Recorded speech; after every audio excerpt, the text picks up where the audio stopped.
The iRacing World Championship Grand Prix Series enters itself into the month of May to the track that 66 years ago yesterday hosted the first ever Formula One World Championship event. But today we are here at the fabulous Silverstone, qualifying underway for round number 7 of the championship. So the guys are out on track. They've got themselves, as ever, 3 laps to go as fast as they possibly can. And the situation in the championship is very, very interesting. 3 drivers have each won 2 rounds of the championship to date. However, we've really got 4 guys in contention for the championship. We've got ourselves Ollie Pakala, Mitchell de Jong, Gregor Hutu, and the driver leading right now, who is, of course, the driver of Martin Kroenke. Now, Kroenke isn't out on track yet. Rocco Baroni has just done himself a lap.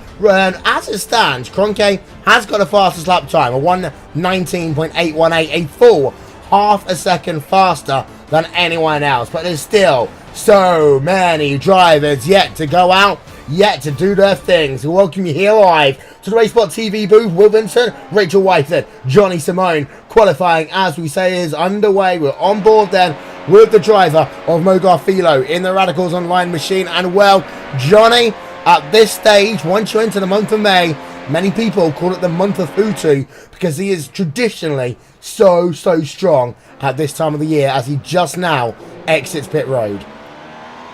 Yes, good evening everybody, and he did win last round at Watkins Glen, so he's looking to repeat here at Silverstone, a track with very similar characteristics. It's high, fast flowing, minimal elevation change though as well, no real cambered corners, so that's the only slight difference from Watkins Glen, as well as the braking points too, so it's very minimal around here as usual. So it's up to Hutu to make sure he extends that win streak. Kroenke currently leads ahead in the championship by 5 points, so the story today is whether or not Hutu can eclipse and take the lead away from Martin Kroenke. We've got Mitchell de Jong on track there in the VRS Coanda Sim Sports machine, having a look on board of him as he heads himself through Stowe Corner.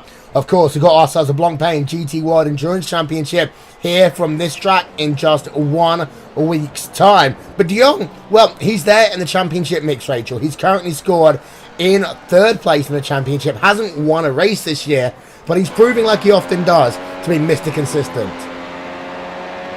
Yeah, good afternoon, Will. He certainly is, and well, we expect it's not long before he will win a race. He's one of only 4 drivers so far in the championship with an average finish of below P5. Of course, Martin Kroenke has the lowest of 2.5, Gregor Hutu 3.7, same as Mitchell de Jong in fact, so he has the same average finish as Gregor Hutu. Only other driver in that is Ollie Pakala in P4 with a 4.3 finish. Everybody else from that behind backwards. Their average finish is in the top, outside the top 10. So, realistically, I think Mitchell de Jong has to be looking at a win somewhere here this season. He's had great pace. He just needs to find a way of making those tyres last longer.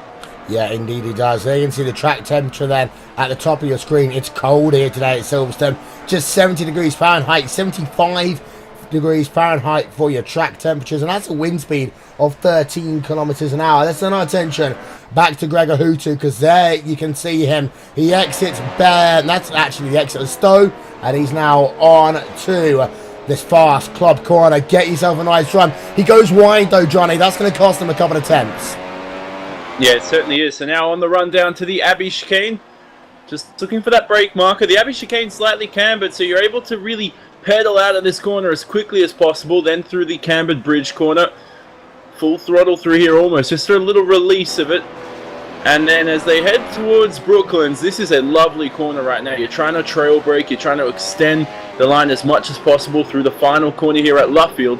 And Hutu really needs a good time as well. Martin Kroenke is the only guy in the 1:19s with an 19.817. Hutu now across the line. Hopefully he can take pole position, and he goes second. He does indeed, and now Mitchell de Jong exits himself out the final corner.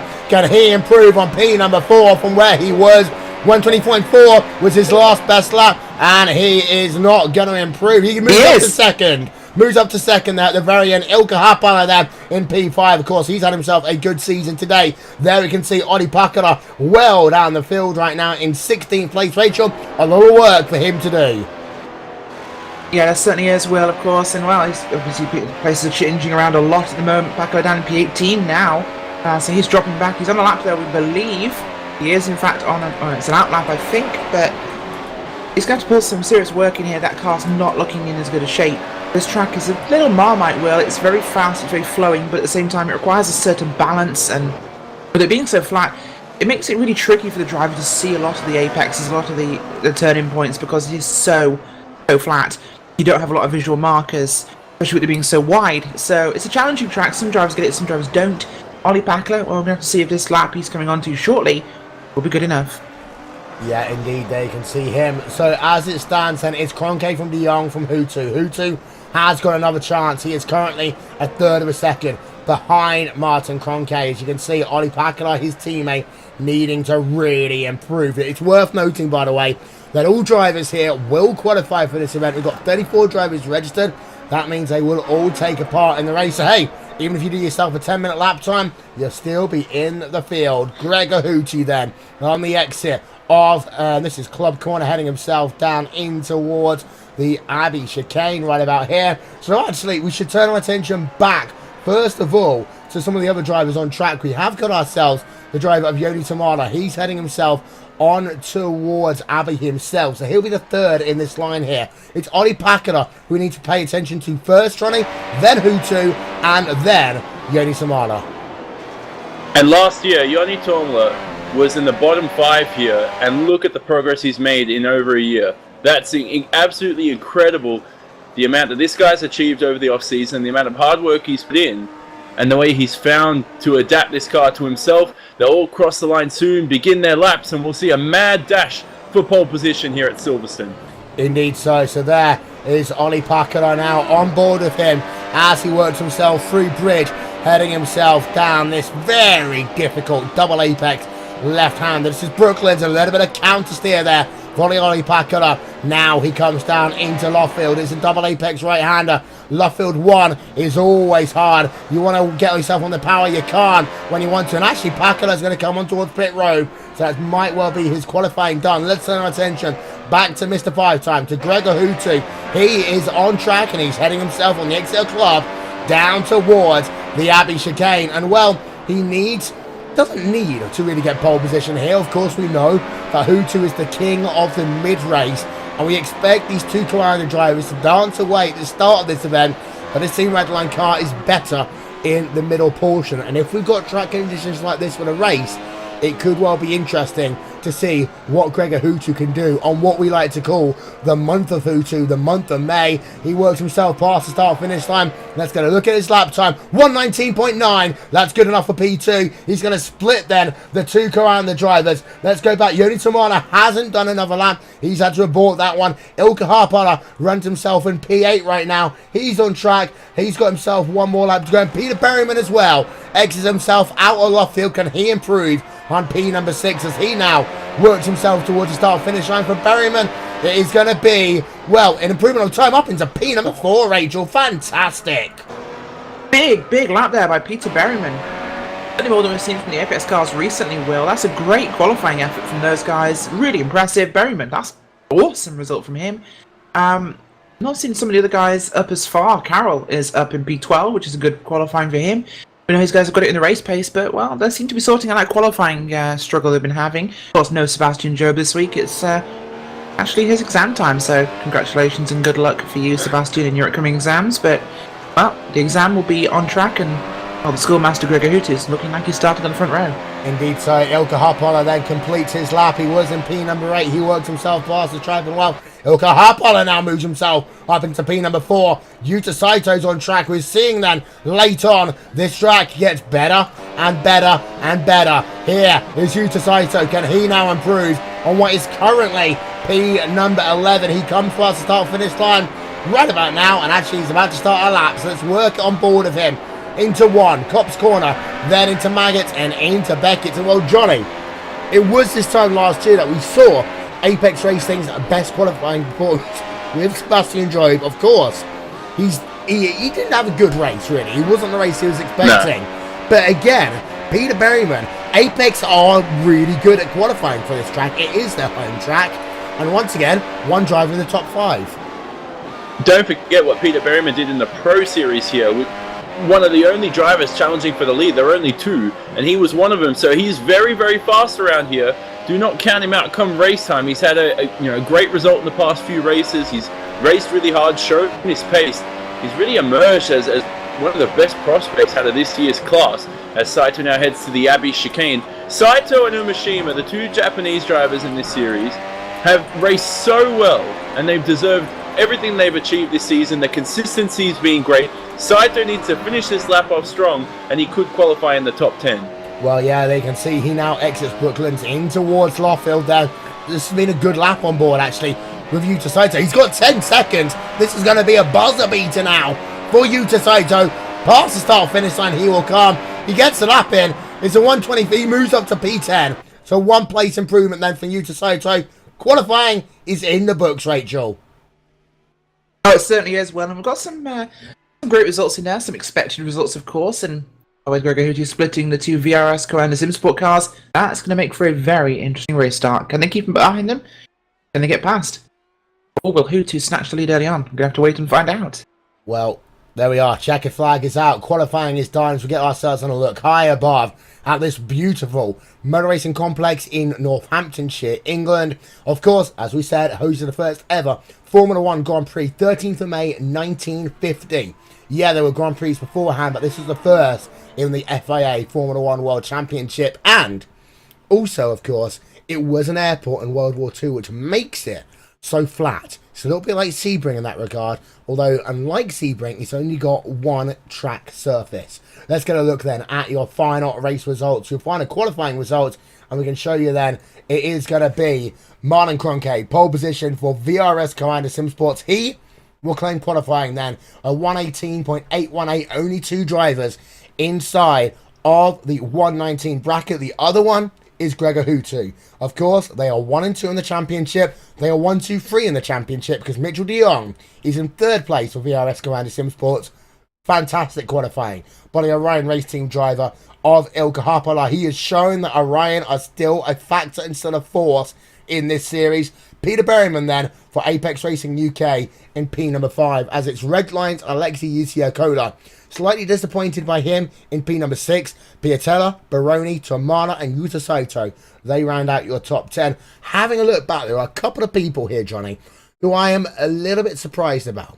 One of them is Riley Preston, only P number 14 for him. Andre Borcha, P number 20. Ollie Pakala, P number 22. Yeah, and Pakula left the session frustrated, visibly frustrated too. So he's not happy starting way down the field. I'm not even sure if that's his worst qualifying performance of his career. We'll have to check up on that. Bolcher, though, has struggled this season in this car, so lack of practice time for him, you never know. And Riley Preston has also become that guy now. P14 is not really the best result for Riley Preston. His standards have increased. He's increased his talent, his work ethic, so much more pressure in that Orion race team car. His teammate, though, Ilkka Haapala in P4, has done an amazing job. So that's the sort of levels you need to perform at consistently in this championship. Yeah, Paul Ulbrink's also had himself a hard day. Cap Stark, Rachel, P number 29. He really expects to be a bit further up in this field. Having looked down towards the rear of it as well. Pablo Lopez, P number 33. Alex Simpson, P number 32. I think what happened here is the kind of cold track temperatures that we saw. 75 degrees on track, 70 degrees in the air, meant that essentially some of these guys were caught out. They're expecting warmer weather. It takes about a lap and a half to warm the tyres up in some cases. And Sector 1 here is so fast that if you haven't got tyre temperature, it's game over for you.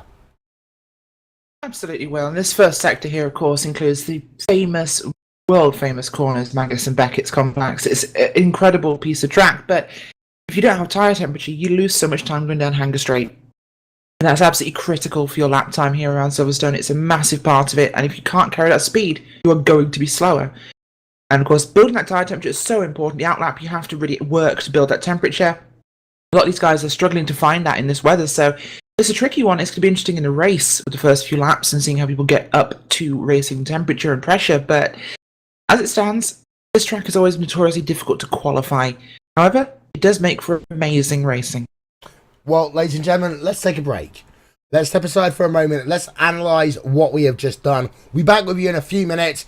In the meantime, don't forget, the iRacing Indianapolis 500 is 7 days away, and this should get you pumped up.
Ladies and gentlemen, welcome back here to RaceSpotTV, where it is the driver of Martin Kroenke who leads the championship, who has himself pole position for this afternoon's event. Let's then get ourselves a look at the onboard lap for the driver of Martin Kroenke. And well, Johnny, when we talk about this one, I'm actually trying to probably take it back probably a bit too early.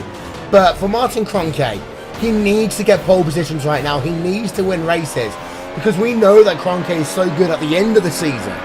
But if he can sort out that middle stage, he can really, really place pressure on Gregor Hutu for the World Championship.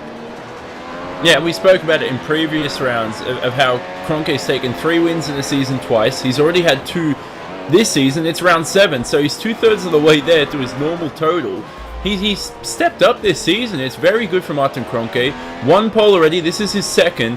He's got a great challenge on his hands for the rest of the year on whether or not he can keep this increase in pace up. I love it. Yeah, let's have a look then. That is Martin Kroenke. Is this the end of the... No, it's the start of the lap. That's good. We're on board. No, that was the end of the lap, ladies and gentlemen. We will try to get you the start of the lap here. We're having a look on board with something. Unfortunately, it looks as though we can only see the last couple of corners.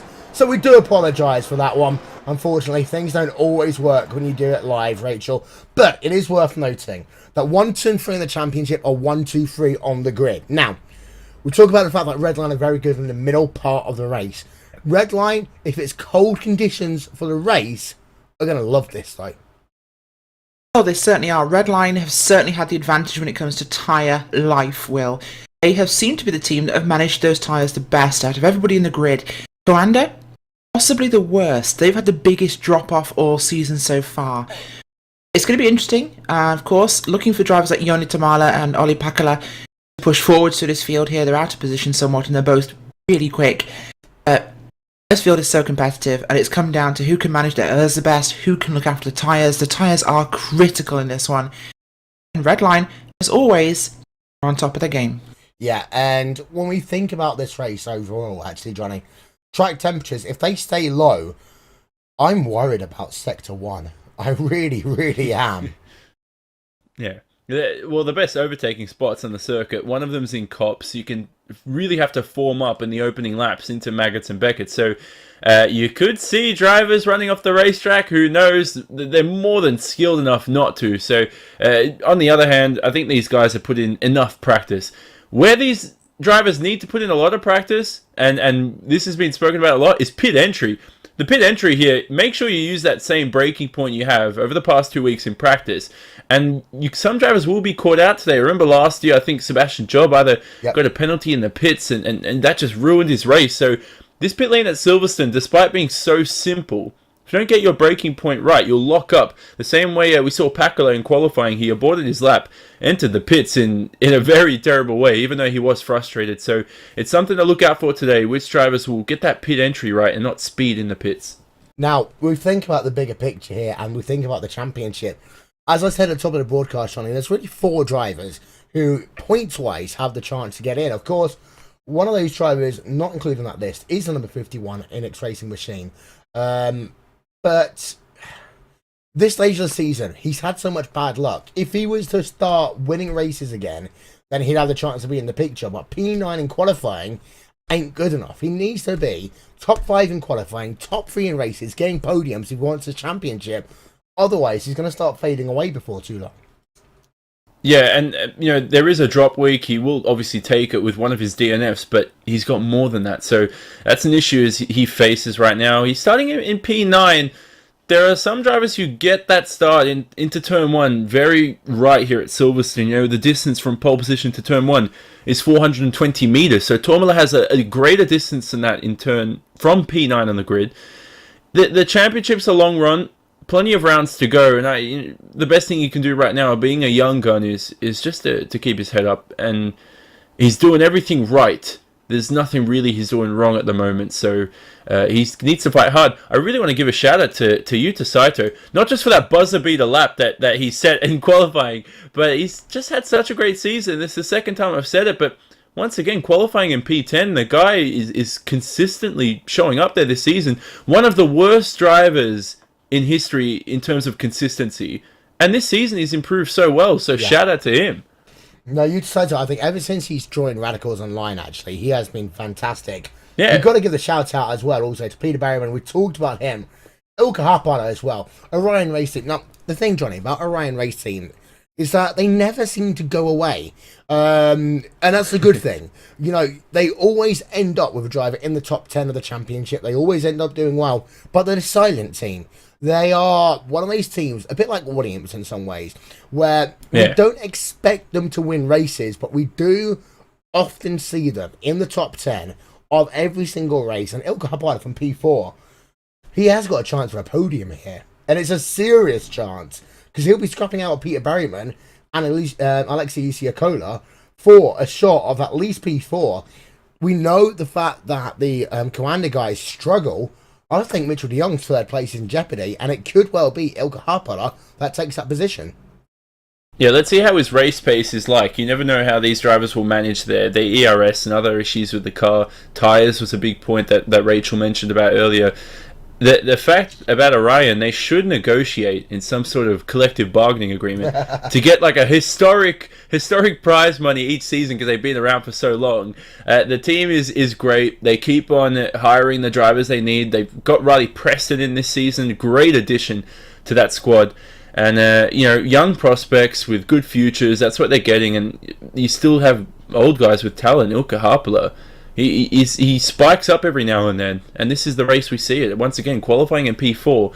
But last thing I'm going to say is that qualifying isn't the race, so let's see how he fares in the real event in a few minutes' time. It isn't. Ladies and gentlemen, very quickly, we've got ourselves on RaceSpotTV and on iRacingLive a fantastic event here for the month of May, coming a little bit later on today. It will be the iRace for Laura, which will be here on RaceSpotTV at 6 p.m. GMT, raising money for Laura Lawson, who is the founder of LSR TV, one of our good friends, of course, here at RaceSpot, who unfortunately is, you know, dealing with one of life's battles, which is the C word, which is cancer.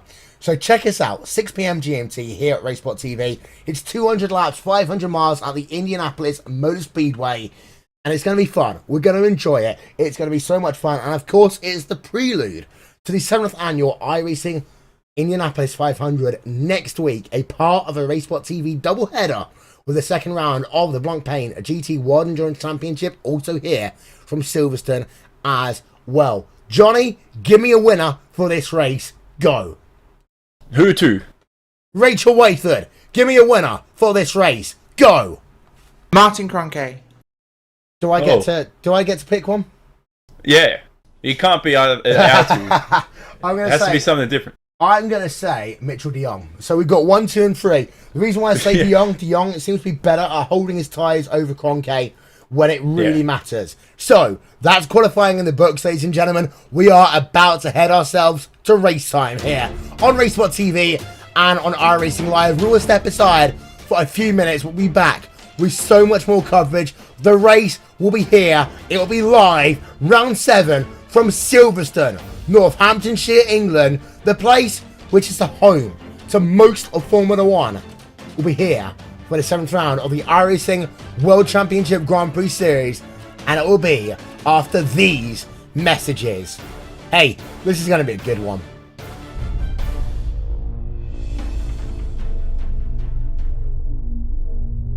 These are the moments that define champions.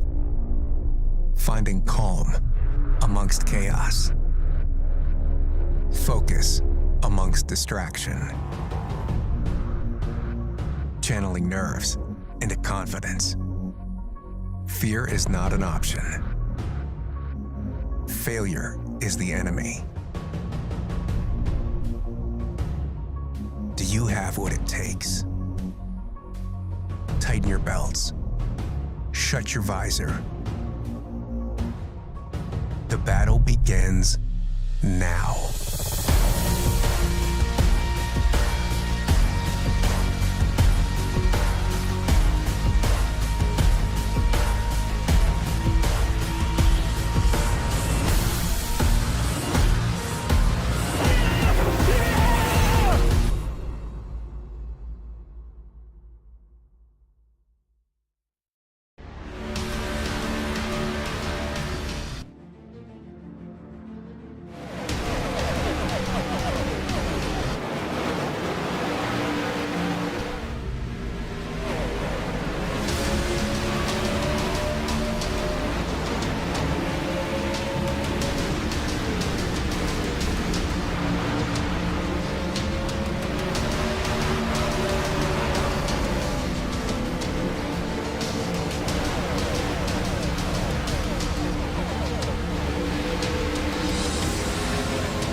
Nick Tandy, what a move. Truex on the outside, contact made. 56 slides in at a 4. Who's going to be at the stripe? Dead even, give it to Ryan Truex. Truex is your winner over Tandy.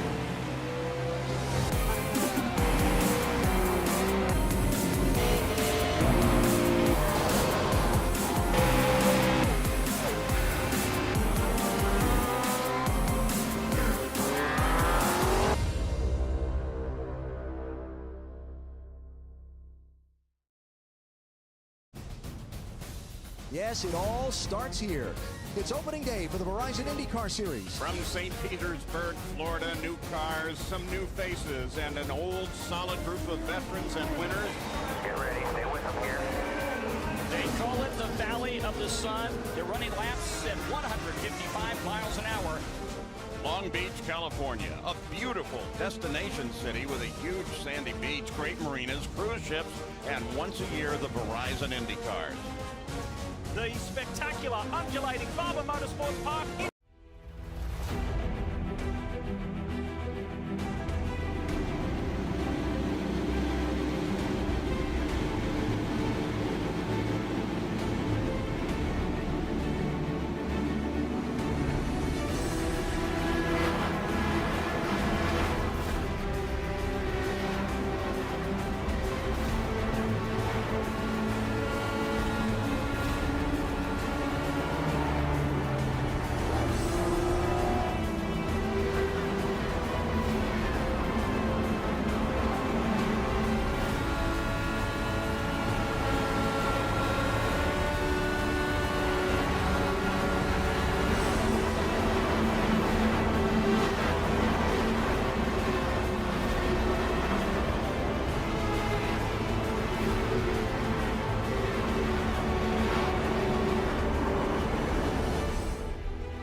There is a track in Northamptonshire, England, which hosted the first ever Formula One World Championship event that now still remains. It's one of the 4 biggest racetracks in all of Grand Prix racing, and it also hosts endurance racing, motorbike racing, and so much more. This is Silverstone. This is the British home of motorsport, and today it is host of round number 7 of the iRacing World Championship Grand Prix Series. Good afternoon, ladies and gentlemen, and welcome to one of our favourite racetracks. Grid is up on your screen for today. Wolverhampton, Rachel Whiteford, Johnny Simone. Johnny, are you pumped yet? I am pumped. It's going to be a great one as usual. This first lap, when they form up into Maggots and Beckett's, it's going to be hectic as usual. We saw 4 wide into the first corner last year. Let's see what they can produce this year out. Rachel, are you pumped yet? Absolutely will. It's going to be a spectacular race today. This racetrack, Silverstone, home of the British Grand Prix. This place never disappoints. Well, there you can see your grid up on your screen, and a bit of drama on pit road as well. Pit road could well be a drama point here today. 35 drivers. Isaac Price then sneaks in without even having to qualify. Jake Sturgis, look at that, P number 34 on your grid here today. That is not what you want to see. So we're almost then ready for the race. 23 seconds before we head ourselves down to the starting grid. Here is your weather here for today. It's Silverstone. It's not that many laps. It is 60 laps here today. It's still cold. It's 72 degrees Fahrenheit. Race relative humidity 56%. 13 km/h winds, and that will be a factor here today because, well, we know it is going to be a crazy one. Guys are on pit road. Guys heading themselves down to the starting grid for this afternoon's event. Ladies and gentlemen, we've got a great week's worth of racing coming up here.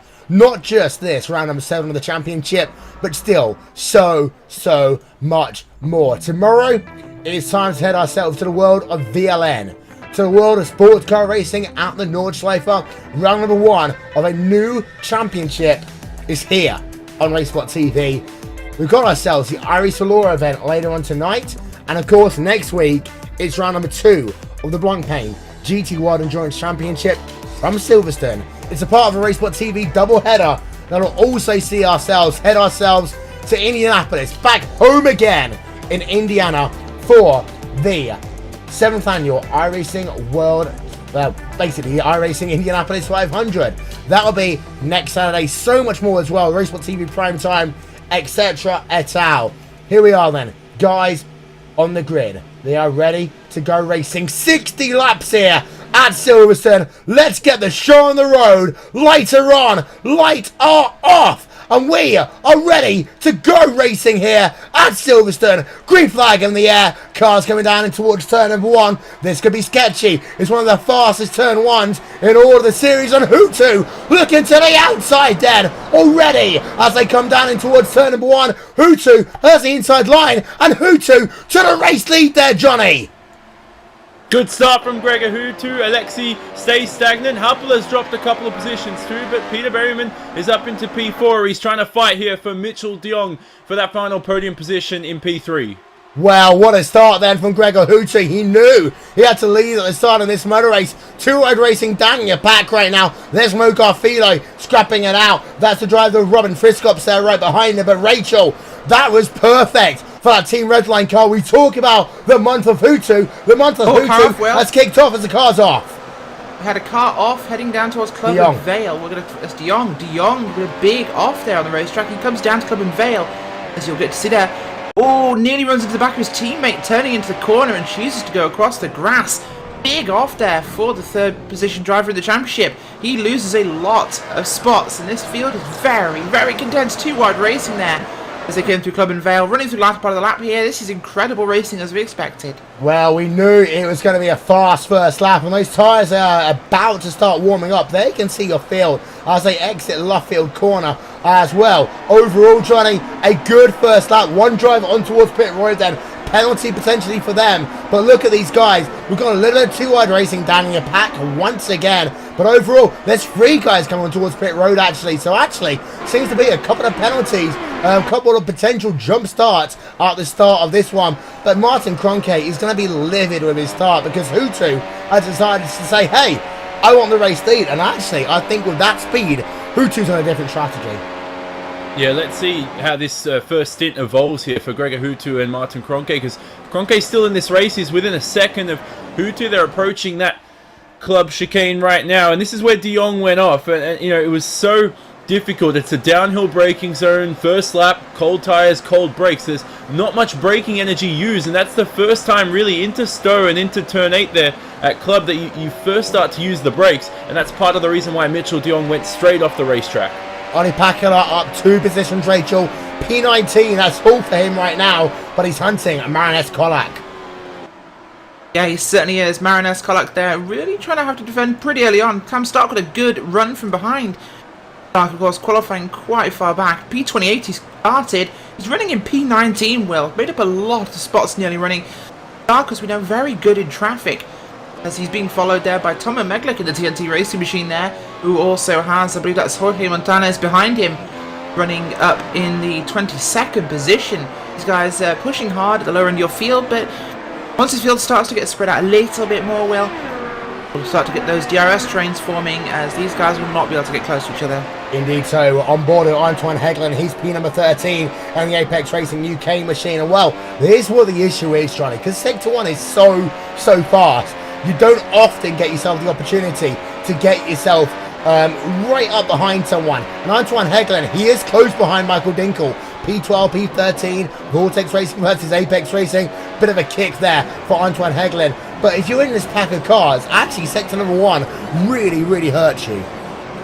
Yeah, it does indeed. So you look at dirty air as well. You're waiting for the front end to bite. Here we go through turn 9 and 10, as Hegland seems to be unaffected by the dirty air. So he's very close to Dinkel. Having a look here into the Abbey chicane. Not close enough, so he'll remain in P13. Ahead of them, though, Rocco Barone into the top 10. So great start from Rocco Barone. Sorry, poor start from Rocco Barone, I should say. So he's gone down from 8th to 10th, and it's just, yeah, you know, him and Dion, two teammates, they have to fight their way through the field. They've split Saito now, and that Radicals Online driver is in between them.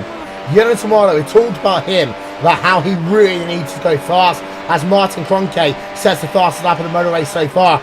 Yellow Tomato is up 3 places so far in this motor race, so that is good for him so far. But it's worth noting that I said that Peter Berryman could get a podium in this event, Johnny. Hey, he's in P3 right now, but he's got Marty Piatella right behind him. What a start by Marty Piatella. He's now up into P number 4, up 3 places from where he qualified. So some of these Coanda cars are great off the line. Yeah, as the season evolved, Coanda just increased in terms of form. They really found their form. They found how to manage the car, and how this McLaren MP430 really produces quick lap times consistently over a race distance. That's where their issue sort of lied. Piatella now is trying to hound Berryman for that podium position. Berryman, though, has dropped back, so we're 3 seconds behind the top 2, and that just goes to show the level that the guys of Gregor Hutto and Martin Kroenke are, our 2 championship leaders. They've already broken away by 3 seconds on lap 4 of the event.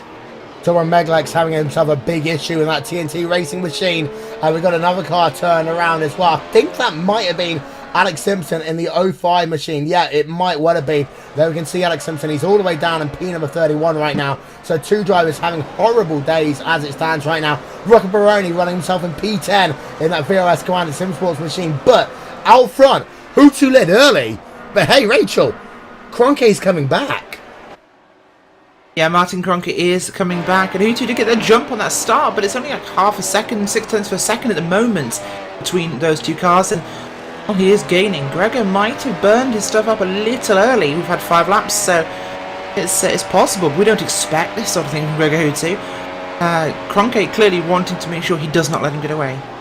Well, Gregor Hutto right now leads this motor race. He's led every single lap. He took the race lead away at the start of it. Martin Kroenke running in second in that Coanda Sim Sports machine. 3rd place is Peter Berryman, but Berryman has really dropped off from your top 2 drivers at the start of this event. There you can see Peter Berryman. We're on board with him right now. He can just see those 2 drivers, Rachel, in the distance. 3.8 seconds is the gap right now, and that shows you the difference between Coanda and Redline and the rest of the field. Yeah, it certainly does. It's a big gap starting to form, and well, once you head outside, really, that top 10 really drops away pretty rapidly. In fact, I'd say as far as the top 7, but Mitchell de Jong, he's continued to lose spots since his excursion at Club Vale Chicane. He's down to P8 at the moment. Well, Yuta Saito is actually chasing him. He is right behind him, in fact, so that's a pretty good fight that'll be starting up. But Rocco Barone as well, he's following in as well. Graham Carroll's not really improved more than 1 spot off the start. It's pretty slow back here, but no real movers in your top 10. They're all in roughly where they started. Right, first 4 laps of this motor race, Johnny. It's been Hutto, then Kroenke, then Hutto, then Kroenke with fastest laps. And last time by it was Hutto. And you know what? This is fantastic to see, because these 2 guys are doing one of their traditional fantastic battles. This is what we love about this stage of the season.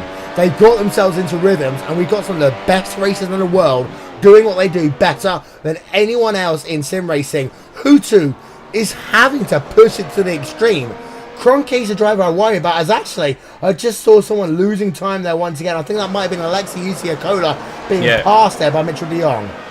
Yeah, so de Jong makes the move into P7 ahead of iWCGPS, who returns this race. And you mentioned Hutu trying to push and break away from Kroenke. That DRS gap is crucial. Kroenke's still within a second. It's 9/10 the gap.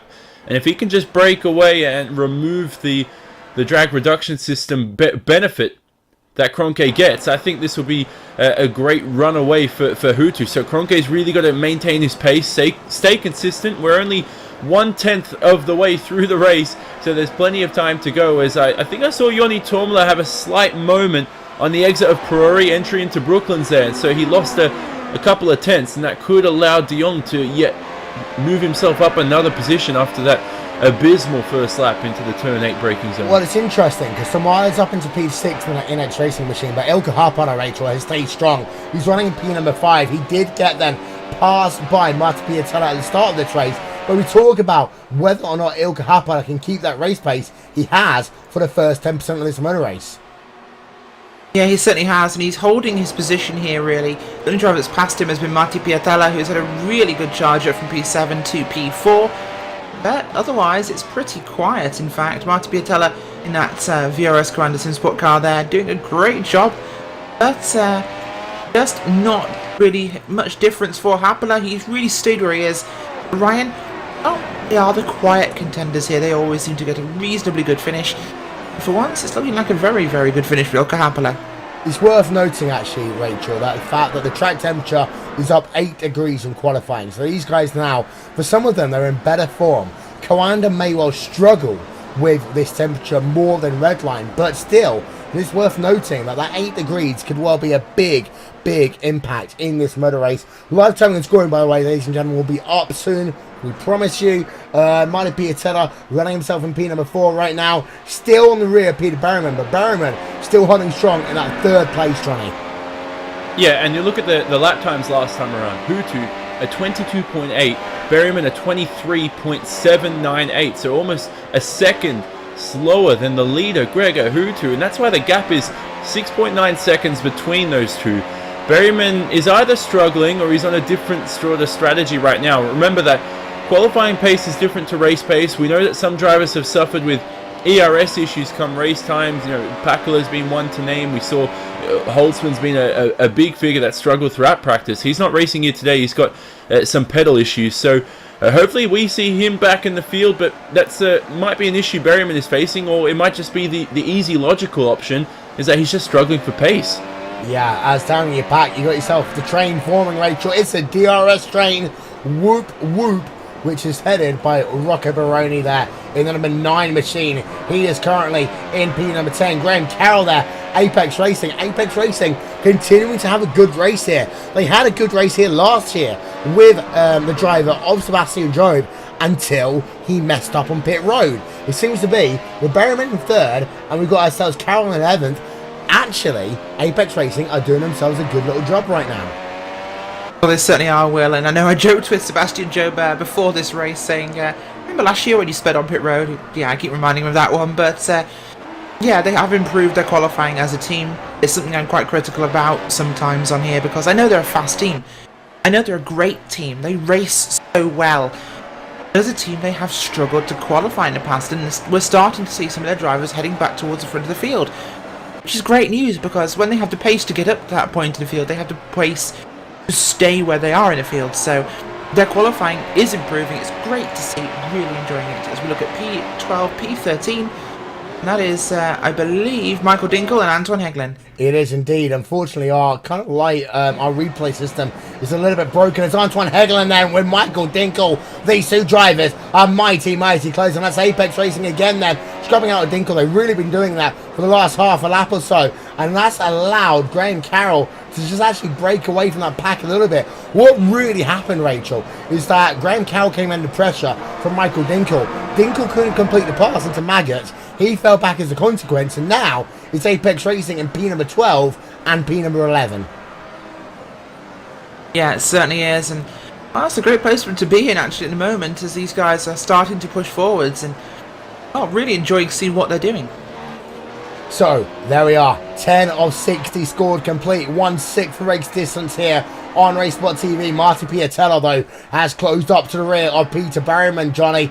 And that means that now we're going to get ourselves a nice little battle onto the hangar straightaway, because Peter Berryman does not have the advantage of DRS. This will allow Marty Piatella to really close up in the 2 DRS zones available here. On the exit of on the exit of Beckett, and then also on the exit of Club also. Yeah, so really important that Piatella stays as close behind as possible. Here they go, downhill braking zone, spot the apex of the corner, no bollard, so it's very, very blind. Then you just patiently wait for the front end to bite as you apply the throttle. Second DRS zone coming up, he flicks that on right now, and look at the way Berryman is sort of breaking the toe from Marty Piatella. So what that does is, it doesn't allow Piatella to obviously use the slipstream early enough on the straight, and that could be the difference of attempting a late little dive bomb and maybe settling in for P4 like Piatella is right now. What a race it would be if Marty Piatella could reclaim himself and re-emerge into the podium. Yeah, Robin Friscopp's just moved himself there past Mo Garfilo. And oh, look at this. There's 2 drivers with the same team together. That is Mo Garfilo and Paul Ilbrink. And while we talked about Ilbrink having himself a tough qualifying, Rachel, he has improved. He's now up into P number 16, up 9 places. But he almost ran over his own teammate there in Bridge as Philo allowed Friscopp to get past. Yeah, he certainly did. And Robin Friscopp's there making a good move. Definitely well, should we say advantageous move he put on the track, but well, Philo just not quite had the car together there. Really a mistake we don't expect to see from someone at this level, and the Radicals Online especially. There is a replay then of Philo getting passed by Robin Friscopp as well. Johnny, that was a great pass in towards Bridge. That's a hard corner to pass in. Yeah, I was clenching watching that. And then he maintained it all the way through Bridge. The lap before, Philo was having a look at Michael Dinkle into Bridge. Now, just you can see how the cards don't go your way the next lap around. So motor racing is, anything can change. We see people lose the race on the first lap, on the final lap, and that's a great example there. Now Philo is down into P15. He's not struggling like we've normally seen him. Yeah, we've seen Philo have better races than this, but normally we've seen him start races off and then his pace just drops off. It's good to finally see him with some good consistent pace as Harpala right now, I think, enters the pit lane. Oh, so oh no, he's off the racetrack. Oh no, that's Ilka Harpala down to P number 9. Should we get a replay of that one up there, Rachel? Because that is a shame for Ilka Harpala, because he was right there in this battle, and well, he has lost himself positions in this race. He was behind Marty Piatella and Peter Berryman, and all of a sudden, he is now down into P number 9 on track. Yeah, he certainly is. He lost it as he was entering the final section there, the field sector of the racetrack. Just looped it on the apex, a little too much curb used, as you'll see there on the replay. Just really just up on the curb. Car decided it wanted to swap ends. That's not what he needed. That's not indeed the Super Slow-Mo replay coming up then for Ilka Harpala. And well, that's a shame, because we talked about Orion Racing. They could have been a factor for a podium here. They were right there up on the rear of these 2 drivers. And well, now Ilka Harpala is down in P number 9. The guys ahead of him, that's the issue, Johnny. I just think he's going to struggle to pass them. He can run with them, but he can't really pass the guys ahead of him. Yeah, look how talented this field is right now. And we have so many other drivers who haven't raced this year in the World Championship that aren't currently racing. But, I mean, the amount of skill and talent you get as we're on lap 12 of 60, 1/5 of the way through. We're going to be really good with our fractions come the end of this race as we Hutu starts lap 13 now. Let's look back at that gap between Hutu and Kroenke. It's 1.1 seconds. But what I want to look at more importantly is Kroenke to Berryman. It's 9.2 now. So those top 2 guys, if they finish this race cleanly, have essentially locked in the top 2 spots. Wow.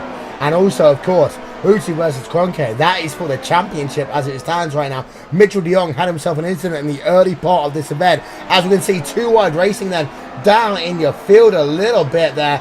As I can't even know who that one was, but it's a close battle going on down right towards the rear of your field. We'll keep you updated with that one. Kroenke, as it stands, 1 second behind Gregor Hutu. Well, we say at this stage of the race, Rachel, tyre fall off. If Kroenke comes from towards pit road before Hutu, it's Hutu's win. Simple as that. Yes, I think it is, because we know that in that stint around entering pit road, getting off pit road, the in and the out lap, Gregor Hutu is the master. This guy knows how to push the car. He will push hard and run fast, but not use all of the vehicle he has up at that point, and you'll just see him last on that final lap before he comes in. And as soon as he comes out, the pits on cold tyres, he will do one of the best outlaps you ever see. And that is exactly why he's in the position he's in. You know what the Could crazy never thing is? beat him then. Yeah. You know what the crazy thing is? Hutu is less than 500 iRacing points away, Rachel, making the magical 10,000. There's only one driver that's ever done that in iRacing history. Hutu is very, very close to that. And of course, this is a driver who races approximately 16 races a year. It is, yeah. He doesn't particularly do much else, and occasionally shows up in the World Cup of iRacing, of course, but only the driver, in fact, is Ty Majeski, who's a short track late model stock car master. In fact, he's sponsored by iRacing on his real race car. The guy is pretty much Mr. 10k at the oval side. Gregor Hutu will be there pretty soon, we're sure. The guy is just unbelievably good. Gregor Hutu is, we call him the greatest of all time. I'm sure GOAT is the worst acronym for Gregor Hutu, but just because I don't really see him as a goat, but that's I don't think they have goats in Finland. They must have. I'm sure they do, or something. We'll find out after the motor race. Here's Martin Kroenke then. 7 tenths of a second behind Gregor Hutu. And the thing that's worth noting here, Johnny, is that he's staying there. He's not falling back. He's still getting the DRS. And I think that's what's going to be important. If he can get that DRS until pit stops, he may well have a shout. But if he loses that DRS, well, it's game over. Because we know this is a month of Hutu. Again, I keep on saying it, but it really is. You said he's actually caught up to Hutu. He was outside of that second range, so Hutu broke the DRS point for Kroenke. He's managed to get back into it. The pace between these two guys is amazing, and this is what Kroenke lacked last year, remember? Like, Hutu just seemed to have that little extra edge on him in the races. Kroenke's improved. He's put in the work. He's done what he's needed to do in this car. Remember how much Coanda struggled in that first race at Interlagos. Now they've really proven that they are forced to be reckoned with once again for another season. So the team isn't struggling. You've got a great atmosphere there, and this is the result you get. You produce drivers like Martin Kroenke, who's been with that team for quite a while. 1/4 of the way through for our fraction assessment, and Kroenke is now half a second behind Hutu. Half a second. He's really, really close now. He is. Jonas Tamara is actually also close behind Marta Piatella. And well, Rachel, I said Tamara has to get top 5s minimum every single race. As it stands, he's not close enough for the championship, but still doing a great job there in the NX Racing machine. And I do think that he has the chance to get past Piatella and Berryman in pit stops, because Tamara has that Hutu-esque kind of like in-lap, out-lap advantage. Yeah, he certainly does, and that's one of the areas he really has been great in this year. Biggest problem, though, has always been that he seems to find people to get hit by so far this year. The St. Sebring, there ain't going to be ourselves a Sunset Bend here, so he'll be okay. There won't be a turn number 1, especially at Sebring, which might haunt him for a long, long time. Andre Borcher is a driver who's well down the field right now. He is down in P number 18. Rachel, we do not expect to see Andre Borcher down in P18. We expect him up in the top 10. I think we do. It's certainly an achievable position. But the road's running now, yeah, we can see that happening for sure. He's only up 2 positions, Johnny, in this motor race so far. And this is part of the issue for Coanda. They are good on those big braking zones. There ain't actually a lot of big braking zones here at Silverstone. You've got, Club, then you've got yourself, maybe Luffield. The rest of it is medium speed corners, and I don't think that Coanda are that good when it comes to medium speed corners outside of Kroenke. And it answers a bigger question here. Who are Coanda really doing this year? Is it going to be a case of getting the entire team into the top 10, or is it a case of let's push Martin Kroenke? No, I think, well, Kroenke and De Jong, we mustn't forget Mitchell De Jong is still in contention for the title. I think both himself and Pakalo, just with their sheer consistency, as Borcher now has a huge moment on the Exeter Bridge. What a save from Andre Borcher. And talking about this guy, He hasn't had time to practice here this year and put in the work due to other commitments. So to be P18 is pretty impressive for him. In terms of how they approach this racetrack, in terms of braking wear, it's very, very minimal. Probably the least of all tracks of the season. So you're running the reduced ducts and you're really pushing the brakes to their limit because you need the temperature as both drivers run off the racetrack.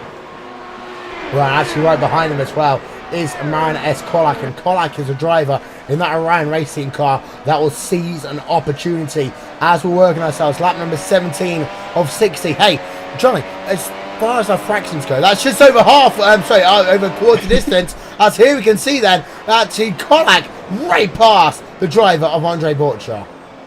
Yeah, Cholak is lots of experience. We always mention it. Raced in the World Touring Car Championship. He's putting his skills to the test here in the virtual environment. Great move on Andre Borcha. You've got to identify your personnel. You look at Ilbrinken and Borcha. They've made a mistake. Now you know that they're vulnerable. They could be out of rhythm. This is the perfect time to attack. And Cholak gets a great run out of Beckett's, and he flicks on DRS, and it's a simple pass for Marin Cholak. That's a good pass as well, actually. Kroenke still there, less than a second behind Greg Ahutu, but the gap, Rachel, between P2 and P3, 12.7 seconds right now. Peter Berryman, he's starting the trolley train. He certainly is, and well, those trolley trains do tend to form, but well, unfortunately, it just happens to be one of those drivers that gets that sort of position on the racetrack. Really, there'll always be one guy. And they can be slower than you, but they can be the same speed as you. You'll be able to get up towards the back of them, of course, with the draft, but once you get past, you become the new leader of the trolley train because you weren't actually that much quicker. And it's an unfortunate set of circumstances where cars do tend to get locked together in these packs at places like here. Yeah, there you can see there Peter Berryman, the gap to Martin Piatella right behind him as it stands. And well, this is a great little scrap going on. 4 guys then, separated by nothing. And actually, you just made a good point there, Johnny, off microphone. But De Jong still has a chance to get himself P3 here because he is right there in this 4-way battle. Yeah, and you talk about redemption for mistakes. Okay, he's not going to battle for P1 and 2, and we don't know if he did actually have the pace to maintain the speed with Hutu and Kroenke, but right now he's at least got a chance to finish on the podium. There's almost 1/3 of the way through, so there's a lot of time in this race. We wait for that pit stop window to open. We're expecting 1 stops as usual. That's been the case for most of the season. 2 stops hasn't really worked, and the guy that's really proven that has been Mitchell de Jong. Ironically, he's here. He needs to 1-stop this race, and an undercut is the option. I think he has the pace to break away from these guys, regardless of having maybe 2 or 3 lap worn tyres compared to the rest of them. Yeah, on board with Mitchell de Jong right now. This is lap number 19 of 60. Rachel, pit stops are a coming here. We're expecting really 1-stoppers. We don't expect anyone to really be on a 2-stopper. The track conditions mean that they can make it a 1-stop race. So, it'll be a case of getting on and off pit road, and we know from last year that if you mess up, that's 10 positions gone. Just like that. It absolutely is, and I think we'll see these guys being a little careful on pit road, of course, for that very reason. So, just got to make sure they don't make any mistakes. It's better to lose a few fractions of a second than it is for away 15. On board of Yoni Tamada then. This is lap number 19 of 60 here. Round number 7 of the iRacing World Championship Grand Prix Series. We've got ourselves so much more action to come here, of course, on RaceSpotTV over the coming weeks. And well, we've got VLN tomorrow. We've got ourselves also the fantastic Blancpain GT1 Endurance Championship coming your way in just 1 week's time from this very, very racetrack. And well, shout out to all the guys running in the Blancpain Endurance Championship this weekend at this racetrack. Yoni Tamada look close to the rear of Martin Piatella. Here's the question, Johnny. Do you think that maybe he's saving tyres right now? Well, you're coming towards your pit stop. This is generally the time where you start to thrash the tyres a little bit more, so I'd probably think not. You start to get a call maybe from your engineer who reminds you of when you need a pit. Sometimes these drivers have spotters on the other end that help them, remind them of fuel and all that kind of stuff. You know, we spoke about fractions this race. Some drivers I've spoken to before, and I've been in this position, you're in a race and you don't have a spotter. You're having to calculate fuel with 2 decimal places in your head. This is why you need a spotter in these events. This is so important. This is Yeah, or a math degree too. So you need some of the sort. So you drive one hand, use a calculator in the other. But this is why it's so important in esports now. You see teams starting to really evolve and become much larger, and they all work together. They've got great chemistry and great camaraderie, and that's one of the things that I miss right now from sim racing. Here's one issue, Rachel. Alex Simpson, well, he's just actually moved himself past another driver there, so he's up into P number 26. But Alex Simpson, he's only up 5 positions in this motor race. We only have, with Jake Sturgis, up like a couple of positions. This ain't the race that we expect from these two guys. Jake Sturgis in particular. This is a guy who's been top 5 in the championship many times before. 4 places he's up in this event. Really, Inex are struggling here today. I think it's partly that Inex are struggling and partly that Jake Sturgis probably hasn't had much practice. Of course, we know he had a great run at Las Vegas in the Peak Antifreeze Series powered by iRacing and the Blancpain Endurance Series recently as well. This is a man wearing very many hats, and eventually one of those hats is going to slip. Do you think so, Rachel, that maybe Jake Sturgis is doing too much? I mean, we know him. He is best as a kind of like, he gets a little bit loose there in the exit of Brooklyn. We know him best from the NASCAR Peak Antifreeze Series, and we know him also in the World Championship Grand Prix Series. A 3rd World Championship, is that too much for him? I think it might be a little much for him, in fact. It's a huge mantle to carry, but it's very tricky to say. You know, obviously, he's a very talented driver, we know that. Can he handle it? I think so, but is he handling it now? Not sure. I don't want to put it on him, Will. Well, I'll tell you one thing. Ryoni Tamada and Mitchell de Jong were very, very close in towards Bridge just a moment ago, Johnny. And this is a fantastic little battle going on for P number 5, P number 6 on track. And, well, what they're fighting for right now isn't track position. It's the quickest way on towards pit road in some cases. Yeah, so this is where the window starts, around lap 23 to 37.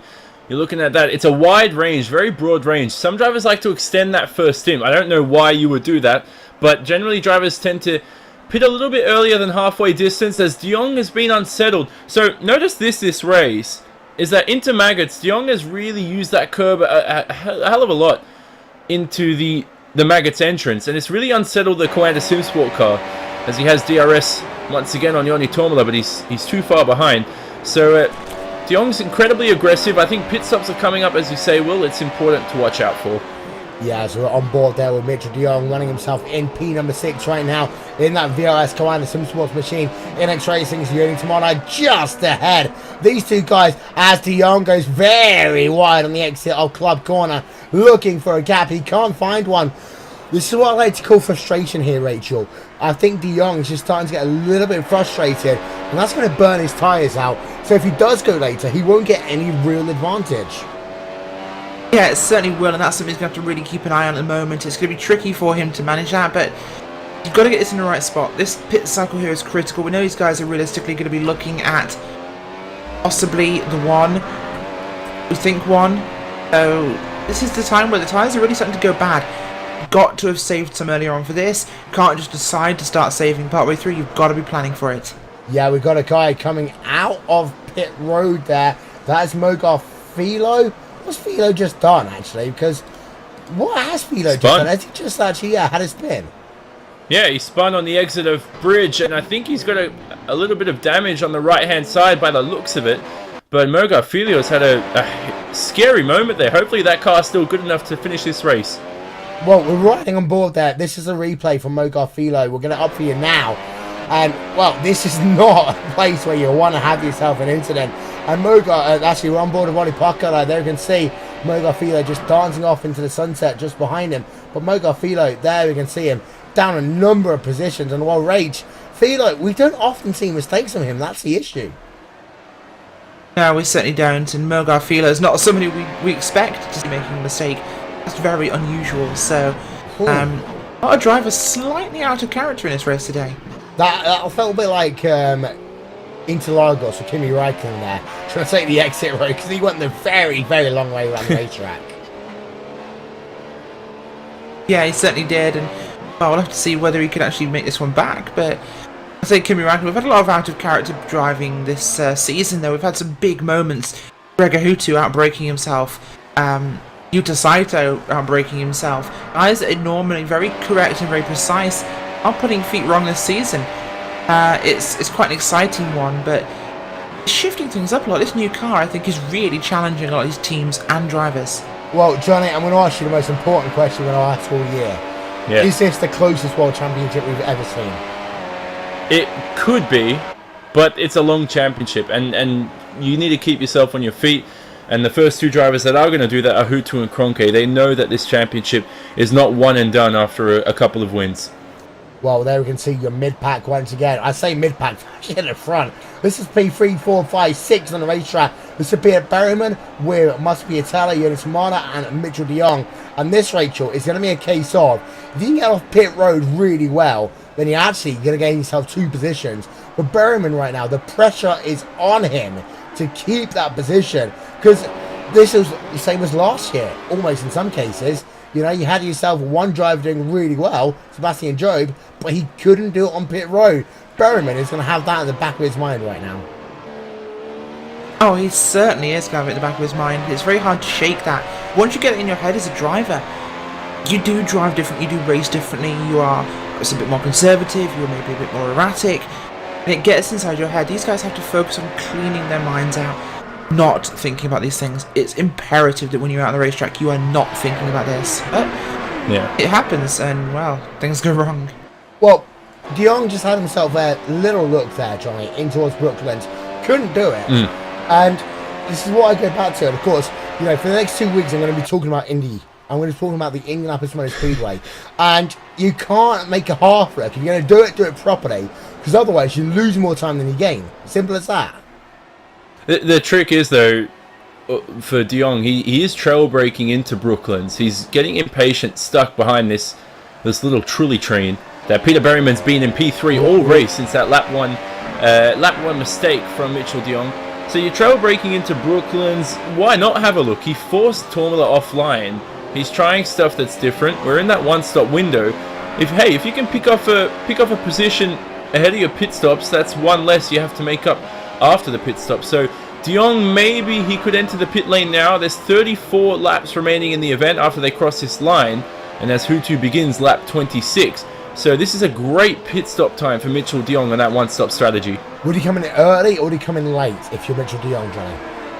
I think you should come in early because you've got 3 cars in front of you that you're faster, but then you have to look at the traffic behind. And he's going to feed into a mad pack of drivers in that mid-pack from P10 to P20. So because they haven't pitted yet, de Jong can't pit early. And that's the difference right now. And you can see he's just starting to get frustrated. He's making a couple of mistakes here into that Maggots complex once again. As I said, you've got to know your personnel. As Graham Carroll, I think, enters the pit lane. So our first driver of the day to finally enter the pits. This could be a little bit of a horizon to look forward to for Mitchell de Jong. Yeah, so we are 26 hours 60 here. We are into that one-stop window, Rachel. Everyone really is going to do a one-stop from here on in. But I do think that really, you know, in terms of de Jong, etc., et al., I do think that you've got to really be brave here. If you're going to be the same as everyone else, you're not going to do anything. It's a whole punk rock thing almost. Be brave, be different. Yeah, that is almost exactly what they have to go for. You've got to try something to throw this one off. When everyone's about the same sort of position here, and you're trying to find that little je ne sais quoi, try and make a difference in your race, yeah, throw something wild. You are not going to win by sitting in line. Come in, get yourself clean air, try something different, throw this one to the wind, and just see what you can do. Well, you can see 4.3 seconds there for Graham Carroll. That's the sort of pit stop we are expecting from drivers. Well, Johnny, here's the issue though, is that we know how pit road is here at Silverstone. And, well, Kroenke's 1.2 seconds behind Gregor Hutu. I think that's a good thing right now because he can see well, the Hutu's coming towards pit road. And actually 1 second can make the difference in this event. If Hutu comes on towards pit road, then actually if I'm Kroenke, you stay out one more lap. Yeah, and he's got that gap, so it's 17 seconds to Piatella as Berryman enters the pit lane for the first time this race. He enters early, and that could allow Piatella to maybe jump him. He has to pit this lap because Berryman will have fresher rubber. You're looking at around 26 seconds, so just over the 25-second range for pit loss time. So if we're talking about de Jong making a pit stop earlier, he would have feed out around about that mad pack of scrambling cars. So this is a crucial point of the race as Tormola has a look at Piatella. Yeah, we've got many more people on towards pit road as well. We just saw Cam Stark, we saw Diego Oliveira, and Venetia and Miko. They're all on pit road. And I'll tell you one thing, their pit stop times, they're not that bad at all here.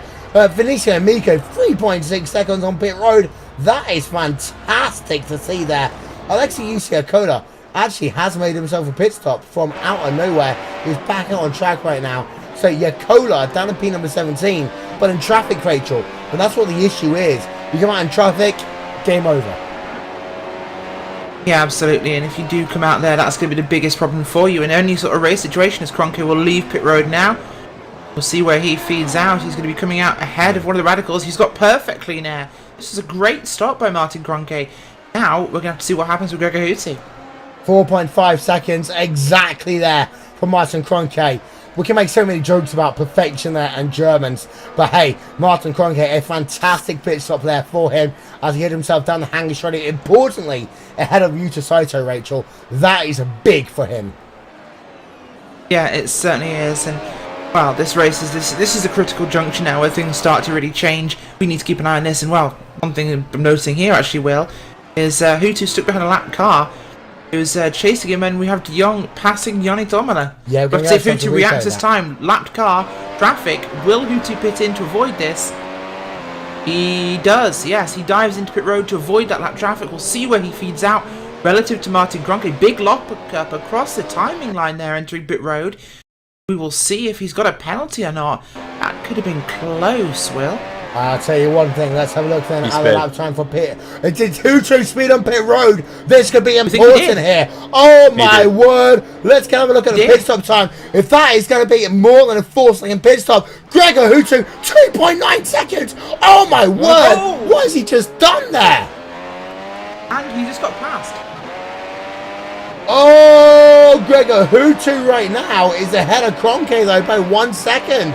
So Hutu, out of nowhere. We thought he sped on towards pit road. He was perfect on towards pit road there, Rachel. Well, he would have done it on pit road entry, wouldn't yes, he would have served. If he did it on pit entry, he would have had to serve that in his stop. But we don't know right now. Yeah, of course, he's come out ahead of Martin Kroenke. Kroenke is 1 second back, but he can see. In fact, no, Kroenke's closing in rapidly. He can see him. This is very close. He'll have to see whether Martin Kroenke can take advantage. Of course, lots of Coanda cars ahead of Hutu now. He has to deal with. This is going to be a interesting VRS Coanda sandwich for the Finnish driver there, as he has two battling Coanda drivers ahead of him. That's Matti Piatella and Mitchell de Jong. Joni Tomala is also involved, I believe, in that one. He is in that train. Kroenke is behind Hutu. Hutu is leading the race, but Hutu, well, he's chasing him all now. Will these guys hold him up enough for Kroenke to catch him? If Kroenke can get ahead here, Will, this could be his race. He needs to get past Hutu now. Here's the thing, Johnny. This last lap out of pit road, Kroenke's gained, as you can see, Martin Piatella on towards pit road, but Kroenke gained 6 tenths of a second on that out lap there. So actually, Kroenke is back in this motor race. Yeah, and he was helped by his teammate Piatella there, who slightly hampered his own race to hold up Gregor. So good teamwork from the Coanda SimSport team. There's no number one drivers, in my opinion, from my view. They all earn their own trust and they all earn their own pace as that halfway distance we approach now. So Kroenke's back in DRS range, 3/10 the gap, oh so close, but making a move is another option itself. We've got Elka Harpala making a pit stop. We've got Paul Elbrink then coming out on pit road as well. There is Paul Elbrink, and there is the pit stop time of, well, 4.9. What did Hutu do there on pit road? That was a 3-second pit stop there, 1.5 seconds faster than the driver of Martin Kroenke. Rachel, I've got a question. Fuel safe? I think he might have to. That was incredible. What a stop we saw. But I think he might be in that situation. He's under pressure now. He is closing in. And he does have a car still ahead of him there, I believe. That is Joni Tomala. So Joni Tomala out ahead of Gregor Hutu right now. Hutu, look how close Martin Kroenke is. They are right on top of each other here. This is the most threat Hutu's been in since the grid. Oh, big wobble heading onto pit road there for, I don't work out who that was. Tamala. Heading on, that was Tamala. Was that Joni Tomala? Yes, it was. He really had a big one going on there. He actually took out the cone. Rip yellow cone as he wiggles heading onto pit road. Oh, wow. That cone. We shall hold a memorial service. Indeed, so 4.8 seconds. That's what I mean, Johnny. I'm looking at the pit stop times right now, and Gregor Hutu has by far the fastest pit stop time. Oh, look, here. side by side. This is close. Running down towards the end of the hangar, straight there. Hutu and Kroenke. Sorry for getting excited, but trying to pass there. And it's side by side now through Club and Vale chicane. This is the race for the win here. If Kroenke can clear Gregor Hutu, this will be absolutely everything. And if this crowd could get up, well, they would be on their feet right now. This is oh racing. My word, that was close there. And I'll tell you one thing, that Gregor Hutu right now needs to hold on for the next couple of laps, because we know, Johnny, we talk about it all the time, Kroenke, Coanda are faster at the start of the run, Redline are faster at the end of the run. What a cracking race. This is incredible, and as you said just then, who knows what's going to happen come the end of this event.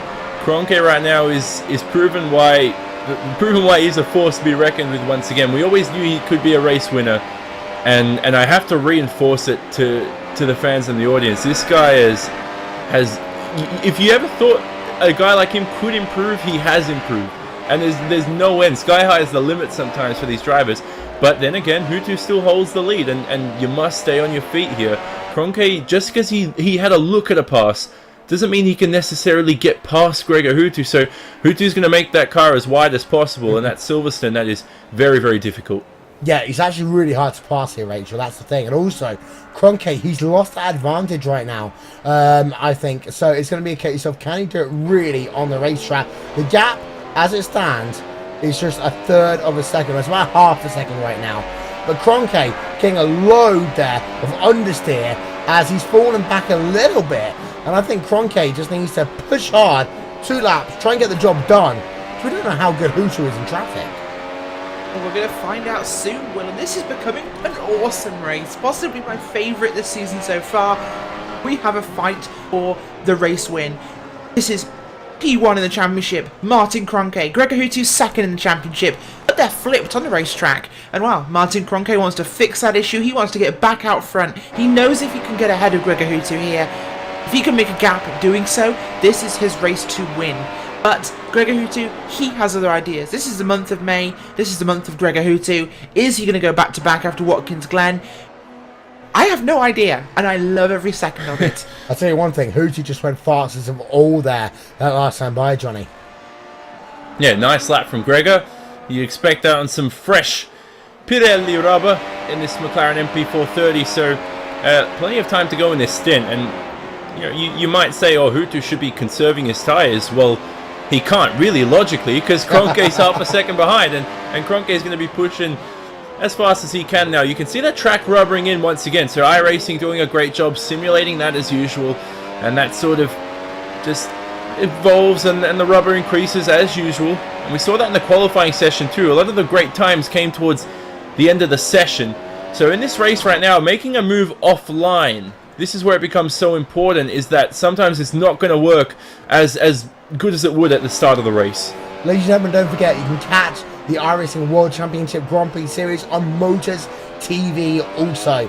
Well, yeah, it's about 10 days later, but if you want to recap anything that happened in this event, we've got ourselves a spot on Motors TV, and that is every 2 weeks, and we are proud to be one of only 2 sim racing broadcasts in the world on... Oh, look at that. Kroenke responds there, Rachel. 122.469. Kroenke says, hey, not yet. This is still on. Oh, it absolutely is still on, Will. They're exchanging lap times now, lap after lap. That blue number 66 car, Gregor Hutu, is in the gun sights of Martin Kroenke. And it's only appropriate that we're at a World War II airfield here in England. Silverstone Racing Circuit, of course, on a former Royal Air Force fighter base. Well, we are looking at a dogfight in the, rather than in the skies above England, it's on the green grass of England. Because right now, Kroenke is after him. The Finn and the German, they are going at it, and they are going to have an immense battle. I am loving this. I'm so sorry I'm excited, but this is incredible racing we're seeing here. They're obviously a little bit quiet now. They've both backed off a little bit to save some tyres. They don't want to heat them up too much, of course. To get those tyres really, really hot, pushing hard, it just means they have much less grip and the tyres wear off faster. So you attack, cool off a bit, you attack, you cool off a bit. And this is what Honka is doing now. Constant pressure. Let's get to Hutu. If we can make the 5-time champion make a mistake. Well, I'll tell you one thing. During this sequence of pit stops, Alexei Yusiakola up into P4, and he is hunting Peter Berriman right now. And Johnny, this is a fantastic little scrap. As actually Yakola up 2 positions, running himself in P4. This could be fantastic to see at the end of this motor race.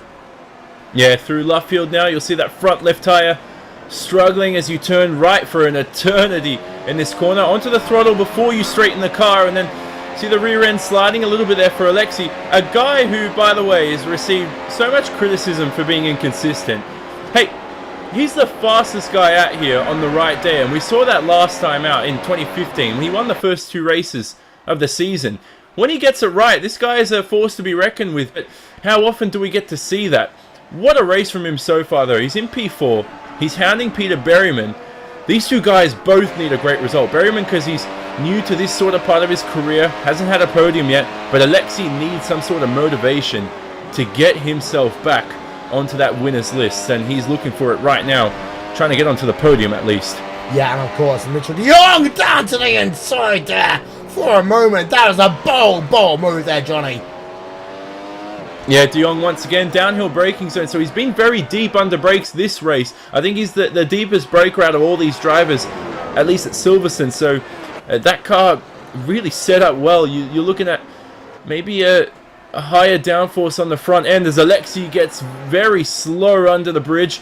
Very wide on, he maximizes the track width there onto the grasscrete on the exit. So Alexei right now is under pressure for a couple of corners, and we hope that inconsistency doesn't come back. But when you're having to defend from Mitchell de Jong, you are under immense amount of pressure. Well, not only Mitchell de Jong, but also Alexei Yusiakola on Peter Berriman as well. Just a third of a second. The gap right now, Berriman is holding on for dear life here, Rachel, in this motor race. This is fantastic. Silverstone always produces great battles. We've got one for P1, P2 right now that is separated by half a second.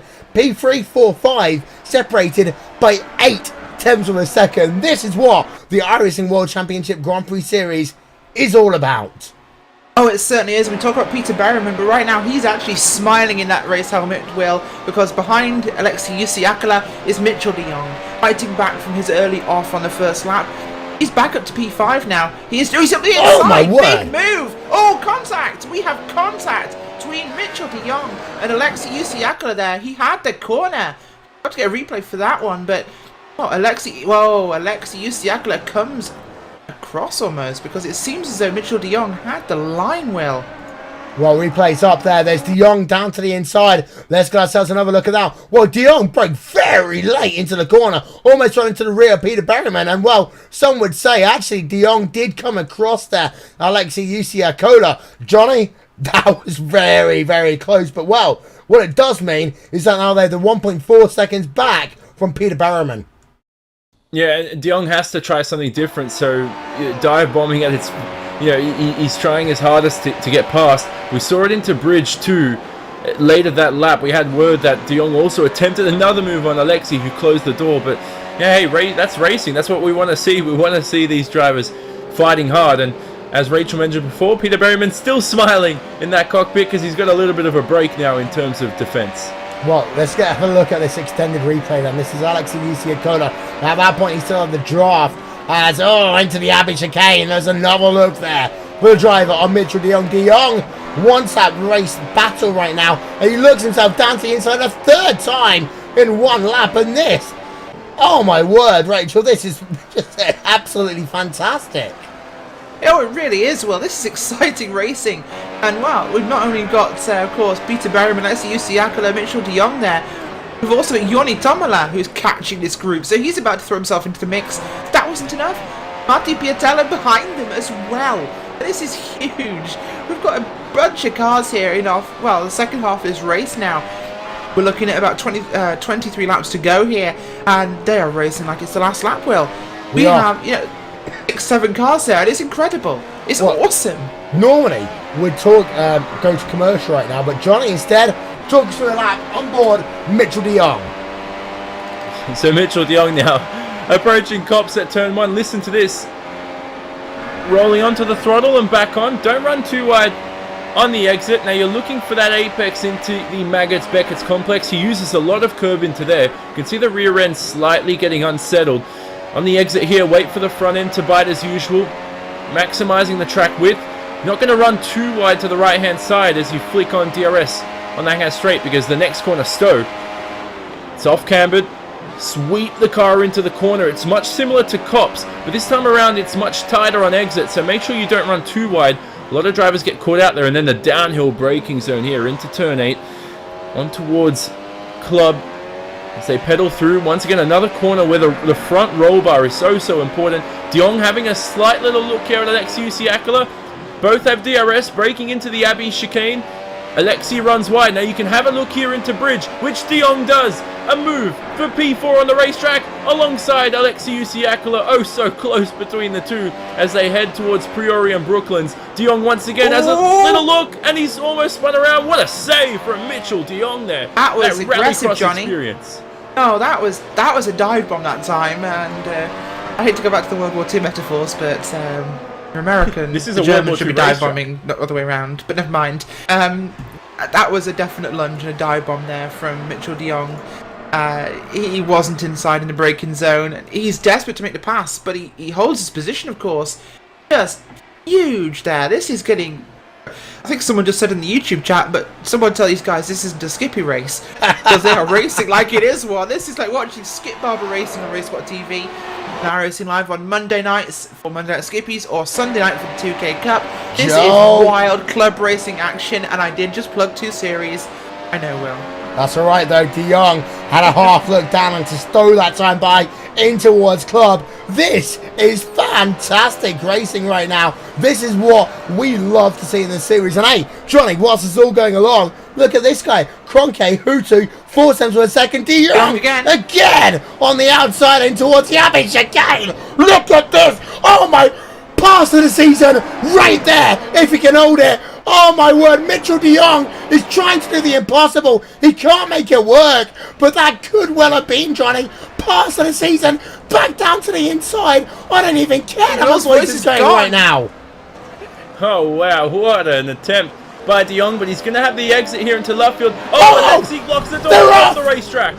Oh my word, it ended in tears. Mitchell de Jong into the barriers. Rachel, well, it's going to end one of 2 ways, and it ended the worst way possible. But this was fantastic racing. You would have thought that they might have come together. They did come together. de Jong into the wall. He touched Alexei Usiakala. Yakoda went wide. de Jong into the hard concrete barrier. de Jong out of the motor race. Yeah, he is, and well, Alexei Usiakala's lost a few spots. His car is a little too damaged, so he's okay.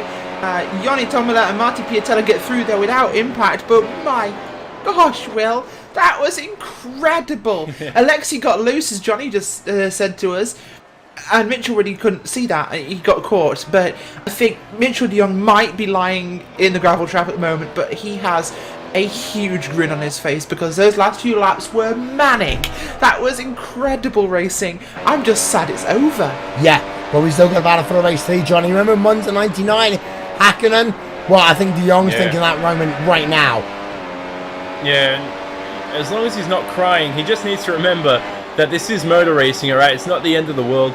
So he's just had some good fun, I think, in the end. He's not going to be happy with the end result. The incident, though, I think Alexei struggled for traction on the exit. That was quite visible, and with de Jong being so close, he just had no time to react, as Kroenke is very close into Stowe here for Hutu for the lead. But de Jong had no time to react. Alexei was loose, and the contact was inevitable. Alexei sort of tried to defend the traction zone. He knew that de Jong would get the undercut, so Alexei tried to defend that early, and it's a very technical incident. One we'll look forward to after the race to analyse more in depth. Well, I'll tell you one thing. Kroenke right in the rear of Gregor Hutu, but Peter Berman right now, a 3.3 second advantage. I said this guy could get himself a podium, Johnny. He is in prime position. 2/3 of this race called complete. Peter Berman, Apex Racing UK, staring down a podium. I love this race. I really, really love this race, because here's why. Yuno Tamada is up into P number 4 as well. He's got Marty Piatella behind him, but Tamada is now up in this event 5 positions. He's done all he needed to do to keep his championship hopes alive. Yeah, it's good stuff here. So the thing is, though, Peter Berman set a 1 minute 23.2 last time around, and Tormala with a 1 minute 22.6. So the gap is quite obvious right there that Tormala is a lot quicker than Peter Berman. Now, across the line this time around, we'll look at the lap times, but somebody I read a couple of weeks ago said that this series wasn't entertaining. If you don't like this racing here today, you do not like Grand Prix style racing. So this is as good as it gets right now. And then Tormala that time around was 4/10 quicker than Berryman. So, Will, on that note, I think Berryman's still got his work cut out for him. Indeed, yes. So Peter Berryman there, you can see him. He's running in P3 right now. But Rachel, that last time by, you can see 122.9 for Peter Berryman, 122.5 for Yoni Tamala. It's on. It's on like Donkey Kong. I'm going to make the reference. It is really on. Business has just picked up. Absolutely. Big shout out there to Andrew Tant, the man of the Donkey Kong comment, of course. But incredible racing, of course. Now things have quieted down a bit. We can save Will Vincent's voice, which was about to implode and possibly destroy the universe in the process. But as we speak, Peter Berryman, he's in P3 right now, looking at a podium here for Apex Racing UK. Incredible result. But 2 seconds behind him is Yoni Tomalan. Yoni is catching him. He's a 22.5 last time by. Berryman, 22.9. 4/10 of a second difference. We'll find out again in just a few moments' time what the next lap time will be. But this is looking like we could see Tomala getting a podium here. Berryman, can he hold on? Can he secure Apex a podium here? The second of the season. This will be massive if he can. Oh my word. 43 of 60 laps scored complete here. We're back to the end of this race after these messages and a word from our friends over at iRacing and IndyCar. You're watching the 2016 iRacing World Championship Grand Prix Series from Silverstone. This is a race for the ages.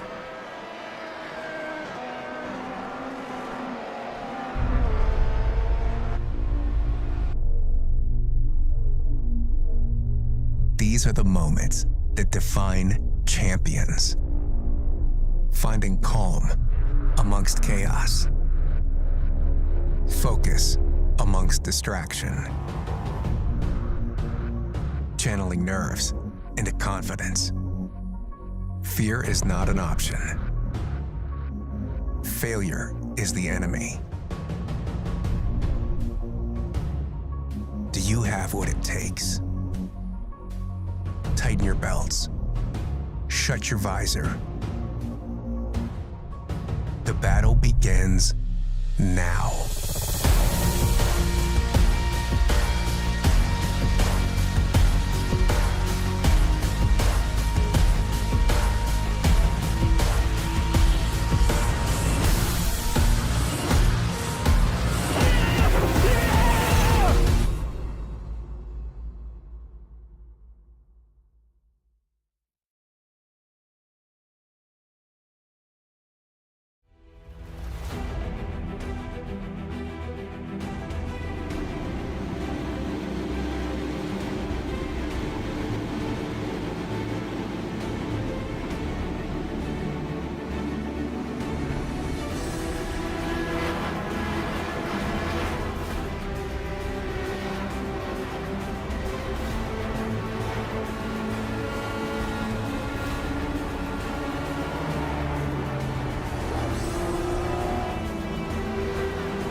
Oh my word, what a race we've had here in the iRacing World Championship Grand Prix Series so far.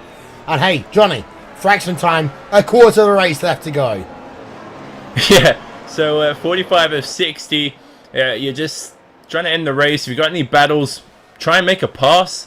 What else can you really do in this situation? But not too early. You look at, yeah, well, maybe not too early, but you never know if you're going to get the opportunity again, and that's something that Kroenke had as soon as the pit stops were up. He had a little attempt at Hutu, and who knows if he's going to get another look here come the end of the race. That's the biggest story to end the next 14 laps now. Well, there's another one. Yoni Tomato is right behind Peter Berriman now. He's closed up Rachel 2 seconds in 4 laps. But we said he would. We thought it was going to happen. And well, Joni Tomato, the up-and-coming Finn, a driver who's really been pushing Inex towards the front of this field this season. He is catching Apex Racing UK's Peter Berriman. Will Berriman be able to hold on for that podium? We know he desperately wants it. We know the team want it. They're going to have to be yelling at him right now, telling him lap times. Tomato, well, the silent missile is coming now. He is right up behind him. This is not a big gap. Marti Piatella, well, he's about as equidistant between the two of them. So there are potentially 2 spots we could see Berriman lose here. After that, I think he could probably hold on, but ahead of Alexei Vysiakala, I think Tomato might just have it here. We have enough laps left. This is not going to be easy. Can we give a shout out to Isaac Price? He's up 18 positions in this motor race. And Johnny, that's a fantastic thing.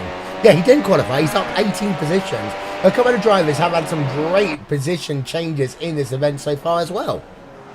Yeah, he hasn't even shown up to the past couple of races. He's been busy. He's been consistently inconsistent at showing up to races. And now he's started last, hasn't even qualified. He's just trolled around. He could come home in, who knows if he can make another move, and who knows if the rate of attrition will rise over the next 13 laps. It's been such a cracking event.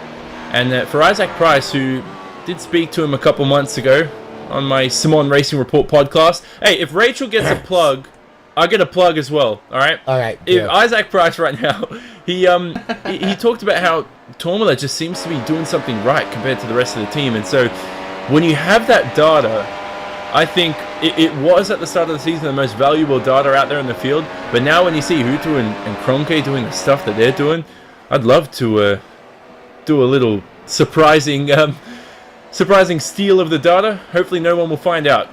Well, you know what? We were going to give you a plug until you said the word data, but that's okay. We'll move on.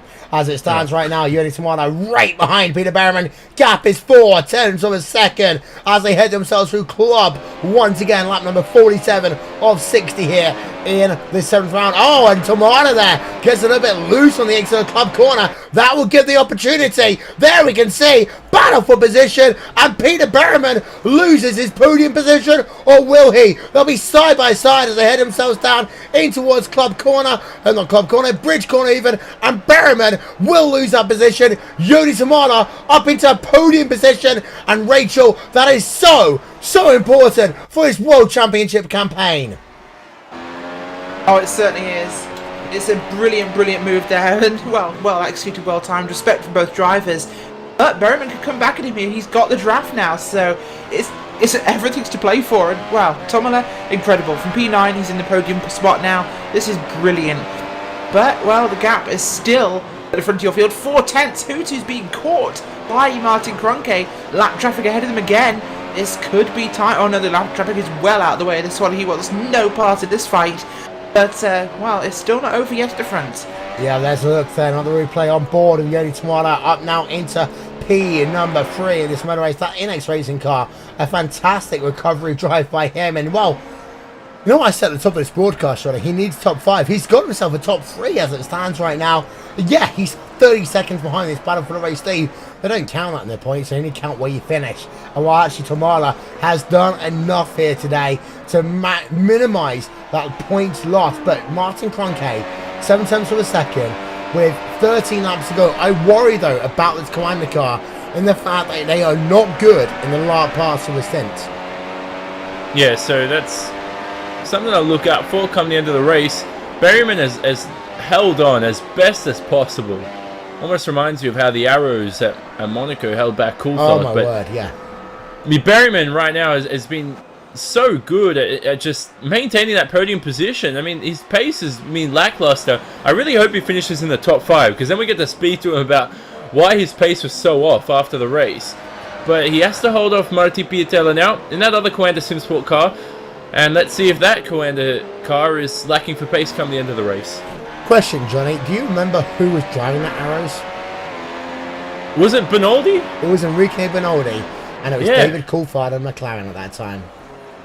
Yeah, wow. Yeah. What was that, like 40 years ago? How old's Coulthard now? Like 70? 2001 it was. It was 2001. Yeah.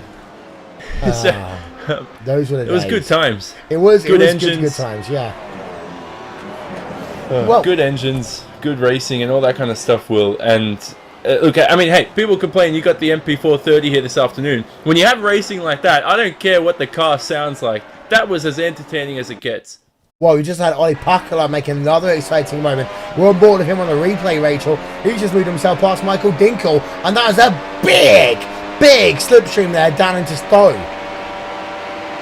It certainly was, and it was incredible for him to do there as he gets that move completed. Ollie Pakala there getting a position, of course, qualified in 22nd up to 12th, up 10 positions on the racetrack right now. So absolutely huge from him. This race is off the charts, Will. This is incredible. We've got a good race here as well with Rocco Barone there being chased by Ilka Happel. Happel trying to come back from his own problems. He wants to break into the top 10 proper and get P9 here from Barone. Can he do it? We'll have to find out very shortly, but Michael Dinkel there is chasing as well.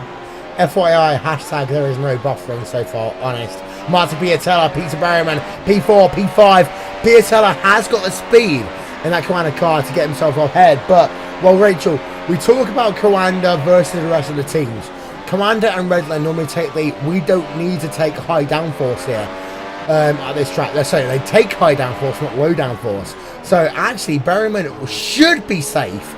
We say should be safe because Piatella right on the rear on the exit of Club Corner. But it'll be hard for Piatella to pass Berryman because we know Apex Racing generally take a more slipstream attempt at this racetrack compared to Coanda. Of course, these guys can't change their wing settings, but they can use a lot of different tools to make their car more slippery on the racetrack in a straight line. Oh, they certainly can, and well, they have to use all of those now.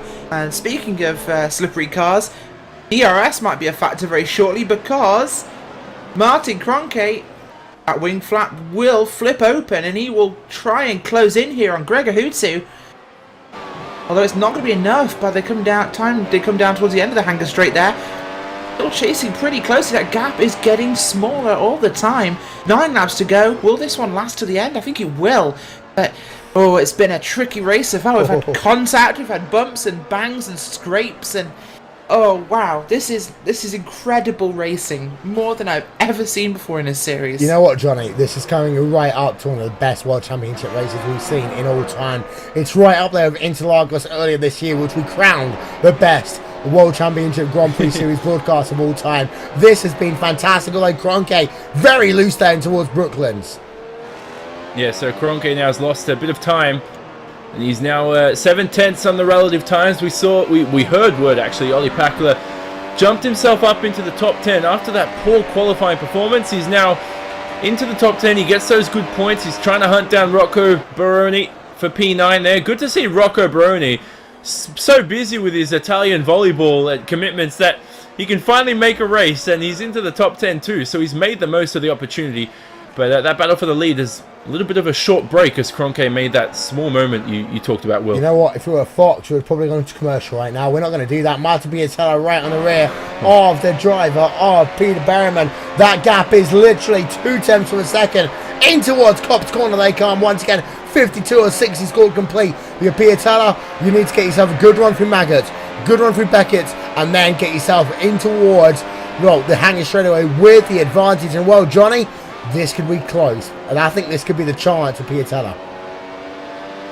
Yeah, he's very, very close behind. Watch Berryman go defensive early on the straight. He does all the way to the left-hand side of the racetrack, as Piatella will be is way too far behind as they head into Stowe. This is my favorite, one of my top 3 favorite corners in motorsport, Stowe. Just throwing the car into the corner, not seeing the exit. It's blind, it's challenging. Berryman, huge moment there in turn 8, under braking, and that could allow Piatella a run here for P4. Well, he does compromise his speed a little bit on the exit of the corner, club corner there, and that means he can't really close into the Abbey chicane, but he does get close, and this could now give him the opportunity, if he can just stay close with a sequence of corners, Rachel, Marty Piatella could be right behind as they pass the start and finish line once again.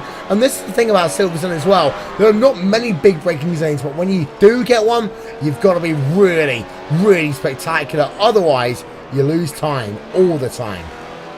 Oh, certainly. We saw a bit of a braking masterclass with the driver of Mitchell de Jong, who had an incredible run through, but just, wow, you know, this track is so unforgiving when you are braking, but there are so many times where you aren't, and it's so fast at most times. It's almost impossible for these guys to have a fast race and pass each other, but we're seeing so much more passing than we ever expected. I was bored of this race, Will, when we came into this broadcast. I was like, oh great, it's Silverstone again, this is going to be terrible, DRS trains all round, choo-choo all aboard, but my god, they've proved me wrong. This is a massive scrap for the ages. Oh, this is spectacular. This is why the iRacing World Championship Grand Prix Series is the best open wheel series in all of sim racing. Won't mention any other names, but hey, you got to try and beat this, and this is spectacular right now, as you can see there. Actually, Baroni lost a bit of time in that lap traffic, so as it stands right now, we go back to Piatella, and he has currently scored still at 4 tenths of a second behind Peter Berryman in this battle for position. We just lost the car. Ollie Pakala turned around once again, and well, Pakala has not had a good day here today, Johnny, and well, he's ruined it even more. Yeah, he just had a 360 spin. Nice little spin there for Pakala. Not good to lift his mood up coming into this race. It's been an abysmal event for Ollie Pakala. This is probably the worst we've seen him in terms of qualifying consistency, race consistency. He'll bounce back though. He's in one of the best sim racing teams in the world. And I'm sure that Dom Doohan will manage himself well and keep his motivation high come the rest of the season. Ollie is just a phenomenal driver. I think constantly underrated because of how much his teammate has achieved, Gregor Hutu. If I had to start a team, Ollie Pakala would be one of the first people I would contact right now, because that guy is just so consistent. You know what? That's a really good point, Johnny, because of course you think about Team Redline right now, and they are turning into the newer version of Glacier Racing. They've got themselves 3 Finnish drivers, Gregor Hutu, Ollie Pakala, and also Alexei Usiakola. The question is, would Ollie Pakala be better outside of Team Redline or inside of Team Redline? No, I think inside for sure, as he has another little moment there at Stowe as he tries to find the tyre temperatures back. But I think, hey, Pakala and Usiakola were both from Glacier initially. They moved to this team in 2015. For those that might be new to this series, welcome. I think if you've got the amount of data and the amount of talent at Team Redline, the exposure you get, all the experience, and think about the chemistry and the camaraderie. If you're enjoying your time too, and you might say, okay, there's more pressure at Team Redline. I mean, I'd be enjoying it if I was Ollie Pakala. The guy has won races at the team. He's done a great job. I think performance would get worse if he was with a team of drivers who aren't as skilled as Gregor Hutu, Alexei Usiakola. Who else is on that team? Max Verstappen's on the team too. Mm-hmm. Basically, technically he is. So I would never leave a team like that. Shall we give a shout out to Max Verstappen, by the way? First race at Red Bull, P4 in qualifying, Rachel. Fantastic job. Yeah, he did get beaten by Danny Ricciardo, but in 2 of the 3 qualifying sessions they had, Verstappen was better than Danny. Well, you're kind of meant to expect the guy who's the full team driver for longer to be faster, but what an incredible run by Max Verstappen. Awesome racing of Team Redline's Max Verstappen, of course. But this racing here is not becoming stale at all. This is not predictable or expected. We're seeing some awesome fighting here, and the battle's still not over between Peter Berryman and Marty Piatella for P4 and P5. Piatella trying to attack Berryman, holding on very well. Ronke and Hutu, they're so close together still. It's 3 tenths of a second at the moment. And it's been the same gap for the last 4 or 5 laps. This is unchanging. We have 5 laps to go, Will, and this, I don't know. Is Martin Kroenke holding position? Is he waiting to attack late to make it stick? Can he not get there? I have no idea, and I love every second. Well, here's the situation. Top 8 coming along the bottom of your screen in just 1 moment's time. Piatella right behind Peter Berryman. As it stands, there's a half-second gap between Gregor Hutu and Martin Kroenke. There's a half-second gap between Peter Berryman and Martin Piatella. Johnny, which one should we pay attention to more?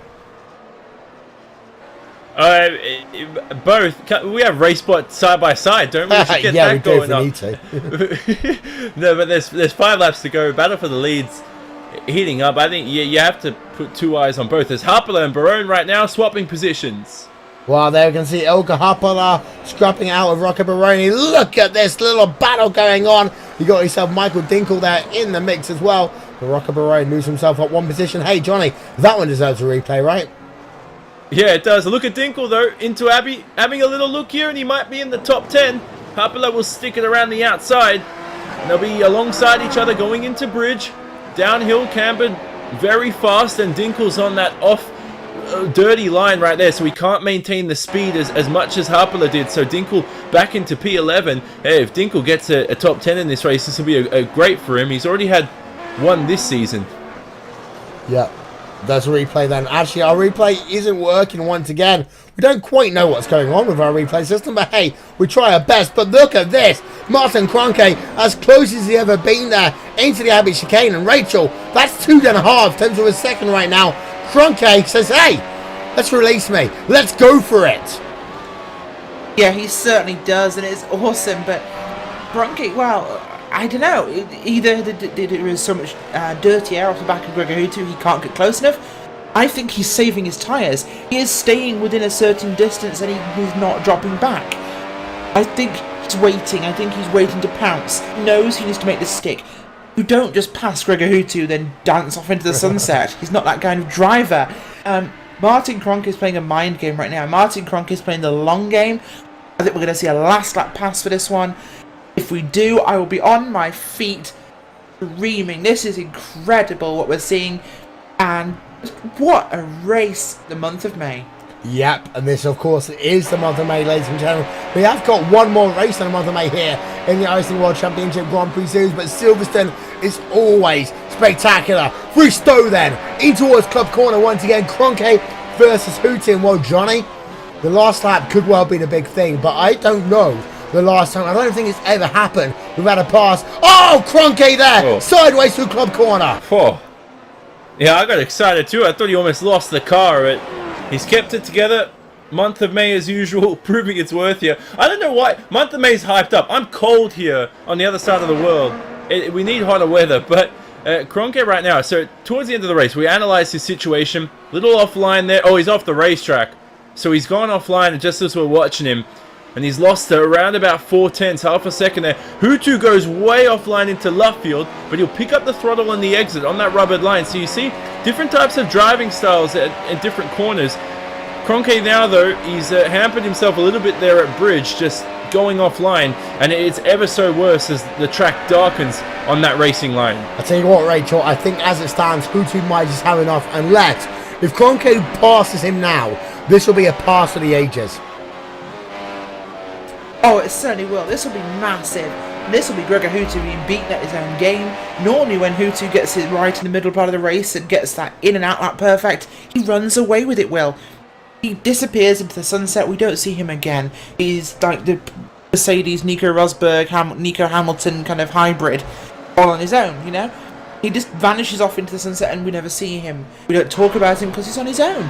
But right now, Kroenke is waiting. Kroenke is sitting there right behind him, and it makes me think, why? Yeah. And here's the thing, Johnny. He's closed up this lap. He's gained all the time he lost last time by. 1 and a bit laps to go. Can he do it? Kroenke versus Hutu. This is really one for the ages. Yeah, he's run right again, though. That dirty air coming into play. He picks it up on the exit, though. So through Brooklands, Another time around, watch Hutu go a little bit wider here. He doesn't really touch the apex of left field into the exit. Oh, car spun around. Lap car there. So one of the Apex Racing UK cars doesn't get in the way of the battle, though, as they head past the start-finish line. It's the final lap of the race. Can Kroenke do it? Well, here they come then. Through Cop's corner, back on board with Martin Kroenke. If he wants to pass him, the chance will be here on the exit of basically this sequence of corners. Beckett, he gets himself a good run, Rachel. Down the hanger straight away. That DRS is going to be wide open right now. Can he do it? The answer's going to be he's close, but not quite close enough. Oh, will he be? He will try. He's going to try soon. He's closer than he has been for a while, Will. This is a big one here. A little bit of a twitch under speed there from Martin Kroenke. He's right up behind Hutu. This is everything now. Can he make it happen? Have you seen a closer finish to any top-level sim racing race like this? Because we're back on board of Martin Kroenke. He looks at the Abbey chicane. Oh my word! Final lap of the motor race. Martin Kroenke to the race lead, and we never seen a final lap pass on this. But Martin Kroenke leads with just a couple of corners to go. Hutu's out. Hutu's out. Oh my word, he's out of fuel. Martin Kroenke is going to win this motor race. What a finish here in Silverstone. Martin Kroenke will win round number 7 of the championship. And have you ever indeed, Martin Kroenke, he wins out. Second. Oh my word. Will Hutu make it? We don't know. There's Gregor Hutu. Crawling. He's lost it. Oh my word, the month of May kicks up again. Gregor Hutu, I don't care, I've lost my voice. Close enough. Hutu, second place, crawling across the start finish line. Look at this. Have you ever, Rachel? Have you ever? Never. What a race. I have never, ever, ever, ever seen Gregor Hutu run out of fuel. This is Gregor Hutu. He doesn't make mistakes, and he just ran out of fuel. We saw he had a quick pit stop. I don't think he could afford to save. I think Martin Kroenke didn't pass because he was pushing Hutu, stopping him from fuel saving. And it worked. We saw Gregor Hutu make a mistake under pressure. This is a first. I think it's a critical fracture. The month of May is not Hutu's month of May. Hutu has cracked. And Johnny, Martin Kroenke wins here at Silverstone. I'm not even sorry about that commentary there, because that is something I have never seen in my life. No, who cares? That was, I mean, best race ever? Was that good? Was that good enough for the fans out there? That was a nice finish. Under braking though, Hutu just backed off. So if Kroenke didn't have the look up the inside, there could have been a very big risky incident. So Hutu there just backed off, and straight away when you knew that happened, you could tell that he wasn't giving him the lead for any sort of, oh hey, just have the lead for the purpose of it. You heard the throttle backing off, and the most important thing for Hutu is that at least he crossed the finish line in P2, because the points from that is more valuable than not finishing the race at all. Tormala P3 on the podium, Berryman P4. So I mean, to finish the race like that, and for Kroenke to take his 3rd win of the season already, this has to be one of the best confidence boosting moments for any driver in motorsport history. I've got a phrase here, Johnny. Holy mother of Shandy. Yeah, that one from last year, was it? Oh, another good race. Hey, let me just say this. Let's end on this note. That was Martin Kroenke's only led lap of the race. Hutu led 58 and Tormala led the 1 during the pit stop phase. Wow.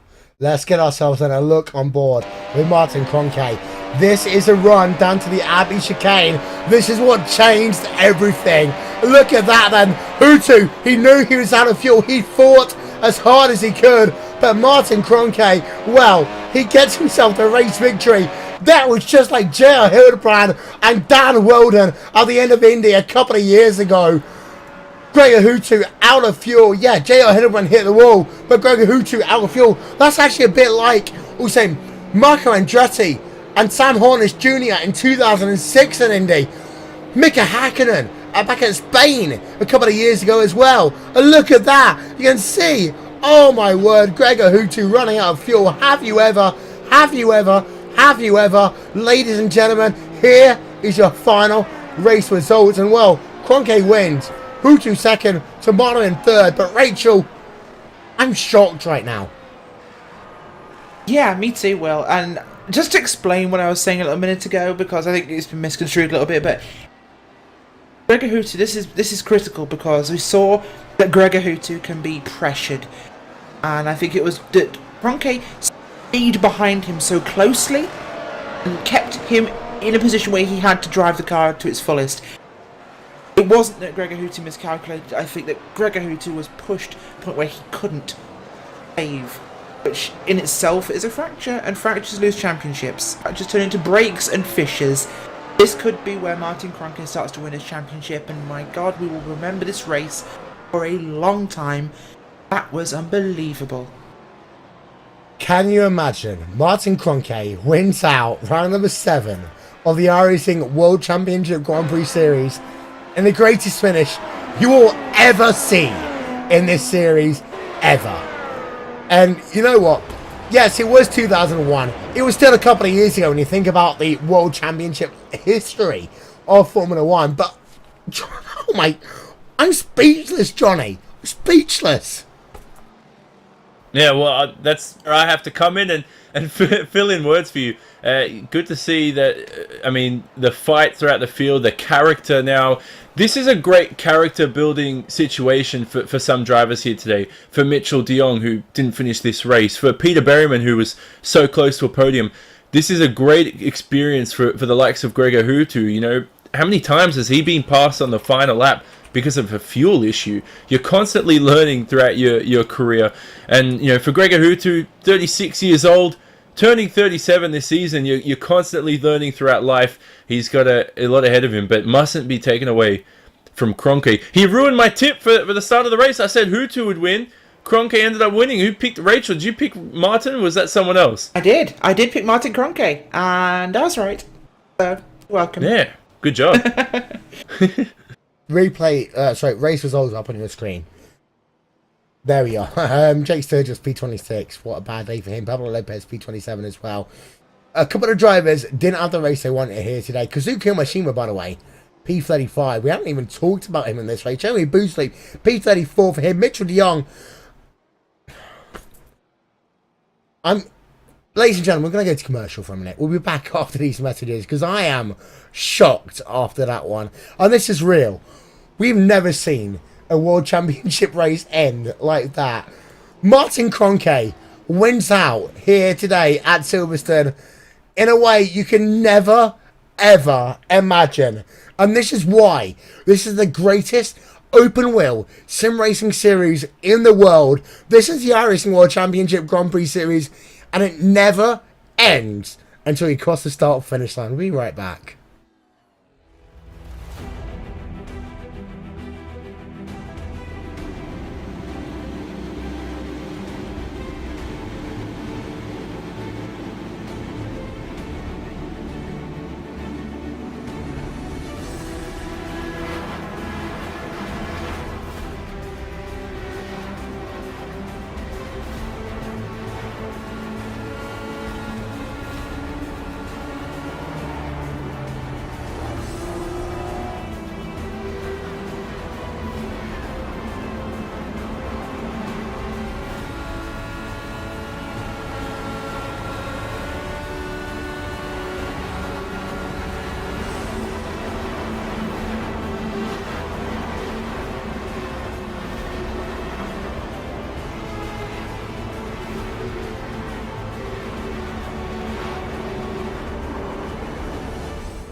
Have you ever seen a race as crazy as this? It's been 5 minutes since the end of the race and we still don't know the words to come through. Martin Kroenke wins out on the final lap of the motor race for the first time ever in the iRacing World Championship Grand Prix Series. Martin, congratulations. What a race. What a race. Yeah, thanks. What a race indeed. Crazy. So, you probably heard from your spotter a 2.9 second pit stop for Gregor Hootie. Did you know that he was light on fuel? No, I haven't known. I sort of hoped that would be the case, but I didn't expect it, to be honest. Well, of course, you did yourself a pretty good in-lap, out-lap, pit stop, etc. You ended up in P2, but you almost had a moment there. Lap number 58, you went a little bit wide, and the gap came down to 1 second. What happened next? I don't even remember lap 58, to be honest. Was it the sort of third to last corner? Yeah, that's one where you lost about 6/10 of a second by locking up. Yeah. I don't even remember, to be honest. I'm sorry. That's okay. That's okay. Talk us in a moment when you came down to the Abbey Chicane, lap 60 of 60, and you passed Hootie for the lead of this motor race, and you won this motor race.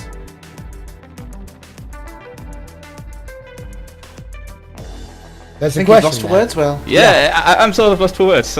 I'm sorry. I have no idea what to say.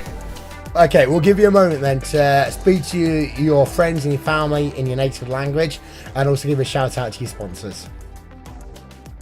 No need for native language, but of course I want to thank everyone in the team for the preparation we have done. I think pretty good progress on the setup. Our car has finally been useful at the end of the stint, which is pretty much for the rest of the season so far. And obviously also a huge thank you to all of our sponsors, Virtual Racing School, Burn Design, Joel Real Timing, and also thanks to you for providing a quality broadcast.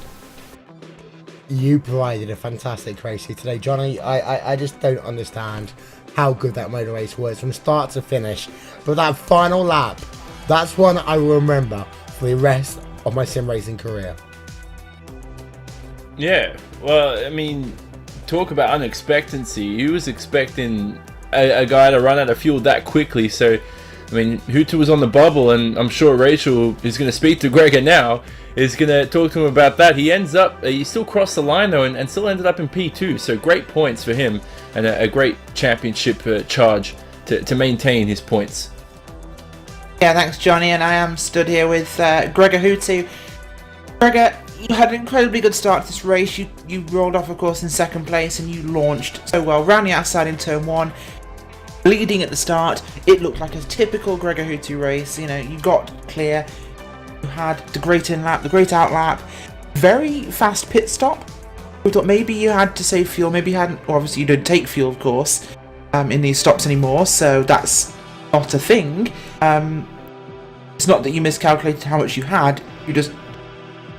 Martin Kroenke caught you in the second half of the race, and it looked as though you wanted to save fuel, but you had to maintain a certain pace to keep him behind you, and he wasn't looking to pass. Is that what caused you to run out? Did you run out because he was pressuring you?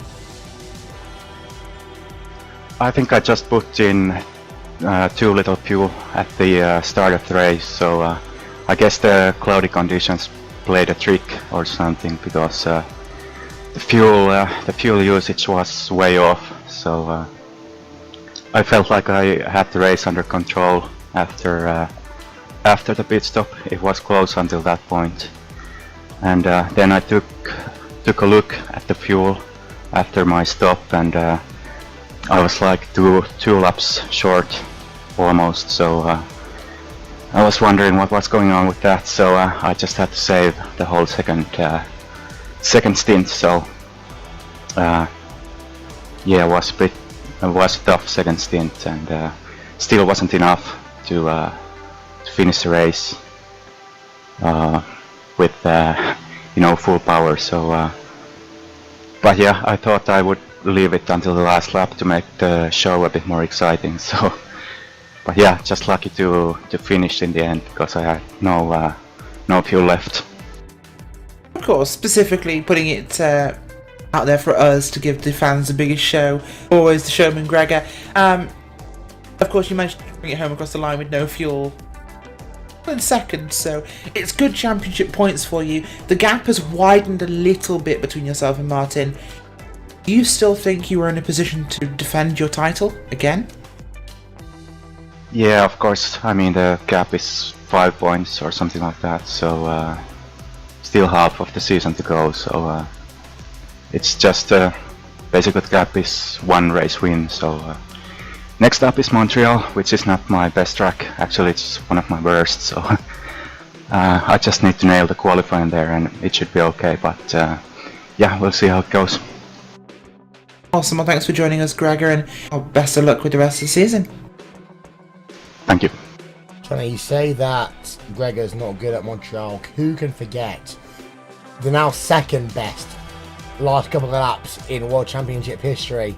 Kazuki Mashima versus Gregor Hutu. We know that Gregor can be good at that racetrack, but we go to Montreal in 2 weeks' time. We're setting ourselves up for even more amazement, and you're stood by, of course, with the guy who came home in third. Yeah, Joni Tomla, a man who's won 2 races this season. He comes home in third.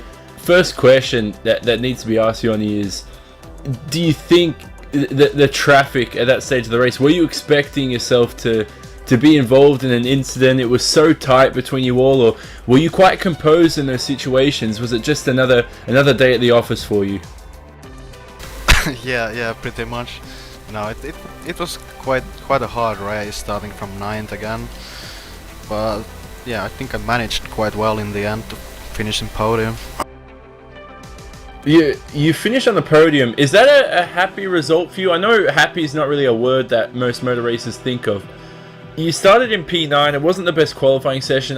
Third is some great points, and I think for the championship for yourself, is that a great sort of comeback in terms of the DNFs you've had this season?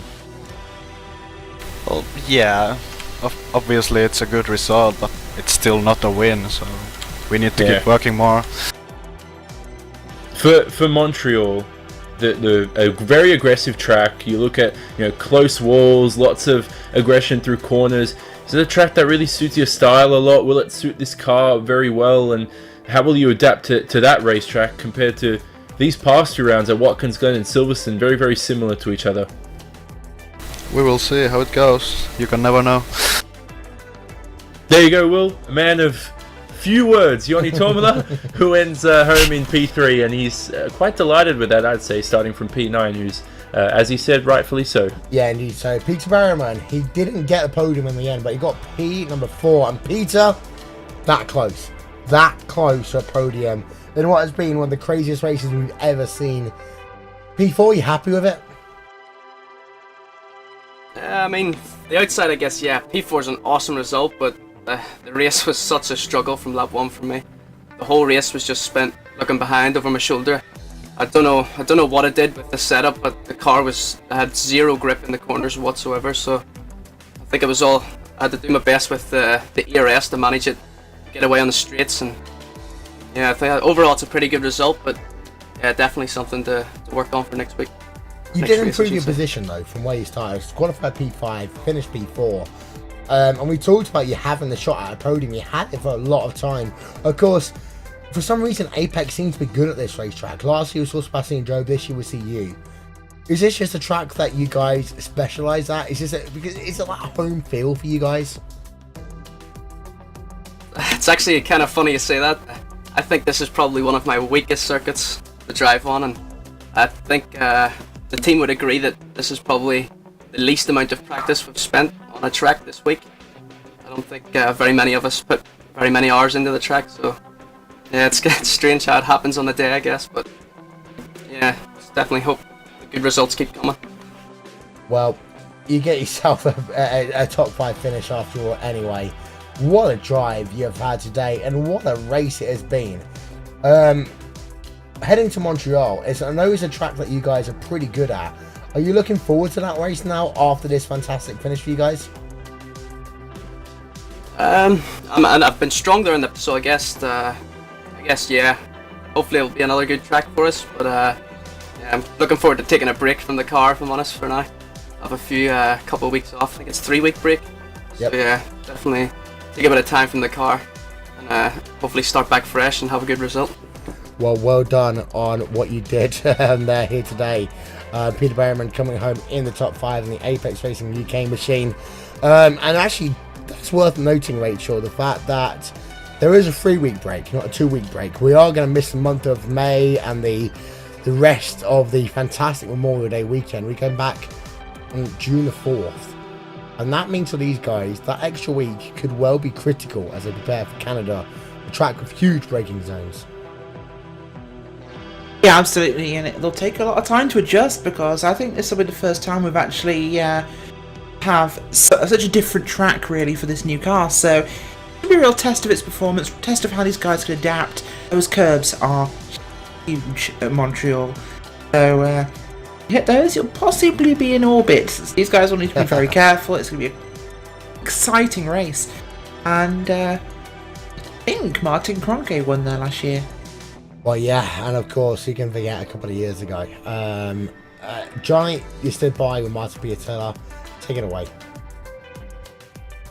Yeah, Marty. Hopefully you like my questions. I'm getting nervous now because I don't know whether you're gonna like. I'm actually nervous. But P5, you had a decent race. You were in the mid pack quite a lot.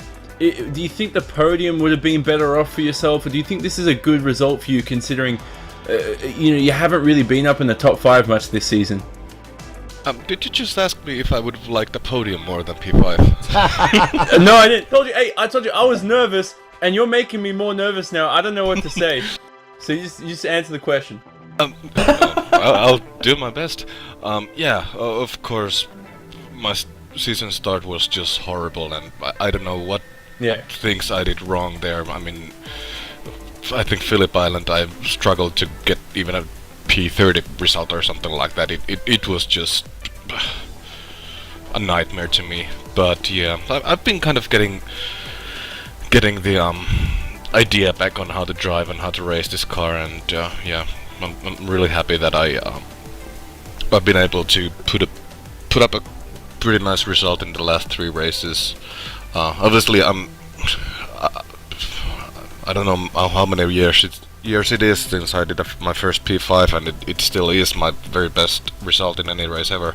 And today, realizing that I could actually realistically fight for P3, there's some small disappointment in not getting there and not being able to really challenge Peter throughout the whole, 60 laps that I was less than a second behind him. But yeah, I will celebrate today. So yeah. Yeah.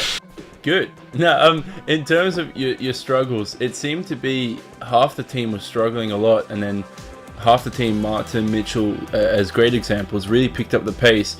Do you know exactly what went wrong with yourself and a couple others on the team? Was it a lack of practice time? Was it just figuring out the new car? It certainly wasn't lack of practice time, and I don't really have a clue on what went wrong. I mean, I've been a bit closer to Martin and Mitchell in the practices in the previous races where I've done decent results, but I wasn't that far off them in the opening rounds either, in practice pace. So I guess I've just been able to kind of put my head into the game and just overall perform a bit better in the races where it counts. Alright, final question is Montreal next, and for the rest of the season. If you've refound the form that you showed last year and throughout your time in the World Championship, can you sustain this, or is this a one-off at Silverstone where just everything seemed to click this round? It's not a one-off, that's for sure. Good! Alright, well there you go. There you go, Will. Silly questions deserve easy answers, and Marty Piatella comes home in P5. A great result for him, it must be said, in that number 96 car, because, I mean, the guy has struggled this season, and he said it, and it's a well-deserved result too, and he would have been more delighted with a podium. You know what, it was a really good result, and actually, people will remember as well that Marty does so much for Comp Finland as well. Hopefully going to fly out and get and talk to those guys twice in the next couple of months, but that word, Rachel. What a race. What a race. What a race. Oh, absolutely. Just incredible, incredible racing. Well, what an exciting experience we've had today. What a pleasure and a privilege in a way to spend your Saturday afternoon. Like I said, before this race started, I was kind of regretting today. I don't really like Silverstone. The racing here is boring normally. But these guys turned it on its head. Round of the year so far. Just incredible result. Incredible race.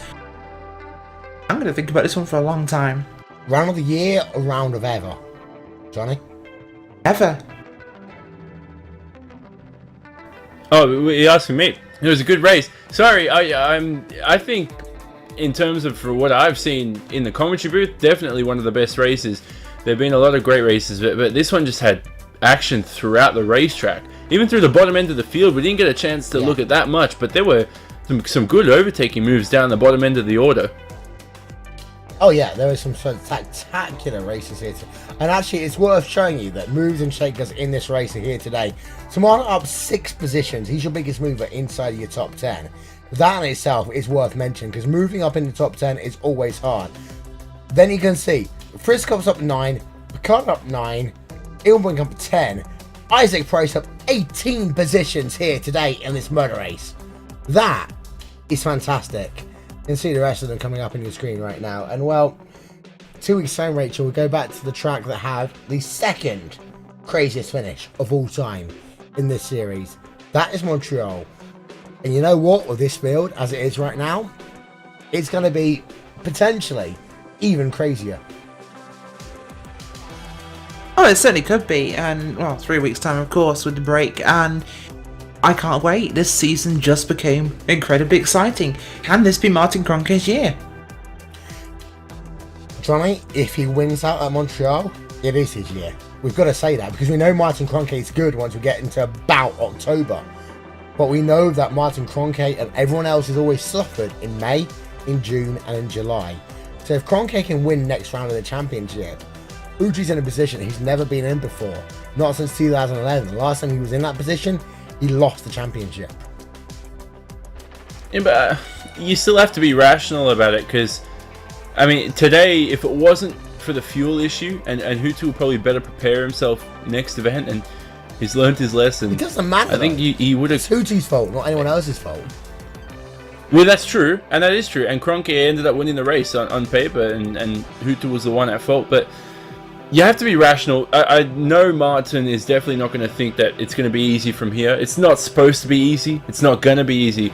But as you mentioned, this is the first time really that we've seen Hutu struggle since 2011. And this is the best I've ever seen Martin Cronke as a racing car driver, or a virtual race car driver. It's just amazing. Over a long run, we've got such a great season on our hands. Don't forget, he's taken 2 pole positions this season, Cronke. He's known for being a consistent qualifier, but last year he was like consistently always beaten for pole position from time to time. This season, he's just improved from pace-wise, everything. He's up the ante. He's done a great job. But the rest of the season, it's a very long event. I'm looking forward to Montreal, though. It is my favorite racetrack in a Grand Prix car. You need to be aggressive there. You need to be fast, up close to the walls. It could be another great event. Oh, it could well be. And Rachel, final thoughts. What a motor race. I don't know what else I can say, Will. I think I've said everything I can think of, but this season just got exciting, and it's going to be a wild roller coaster. Bring it on. Ladies and gentlemen, we do this for the fun of it. We do it because we enjoy sim racing. But I can tell you one thing. In my 5 years of commentating, I have never seen a crazy, as fun a race as I've seen here today. This has been spectacular. Martin Cronke wins out here in the 7th round of the iRacing World Championship Grand Prix Series. And he has got himself, I say, 2 fingers on the championship for this year. Yeah! We've got half the season left to go and 1 race. But I'll tell you one thing. You beat Hutu in the month of May, you get yourself into the picture. This has been Silverstone. This has been the iRacing World Championship Grand Prix Series. Thank you for being a part of our broadcast. I can say nothing more. We'll talk to you all next time. What a race we've had here today.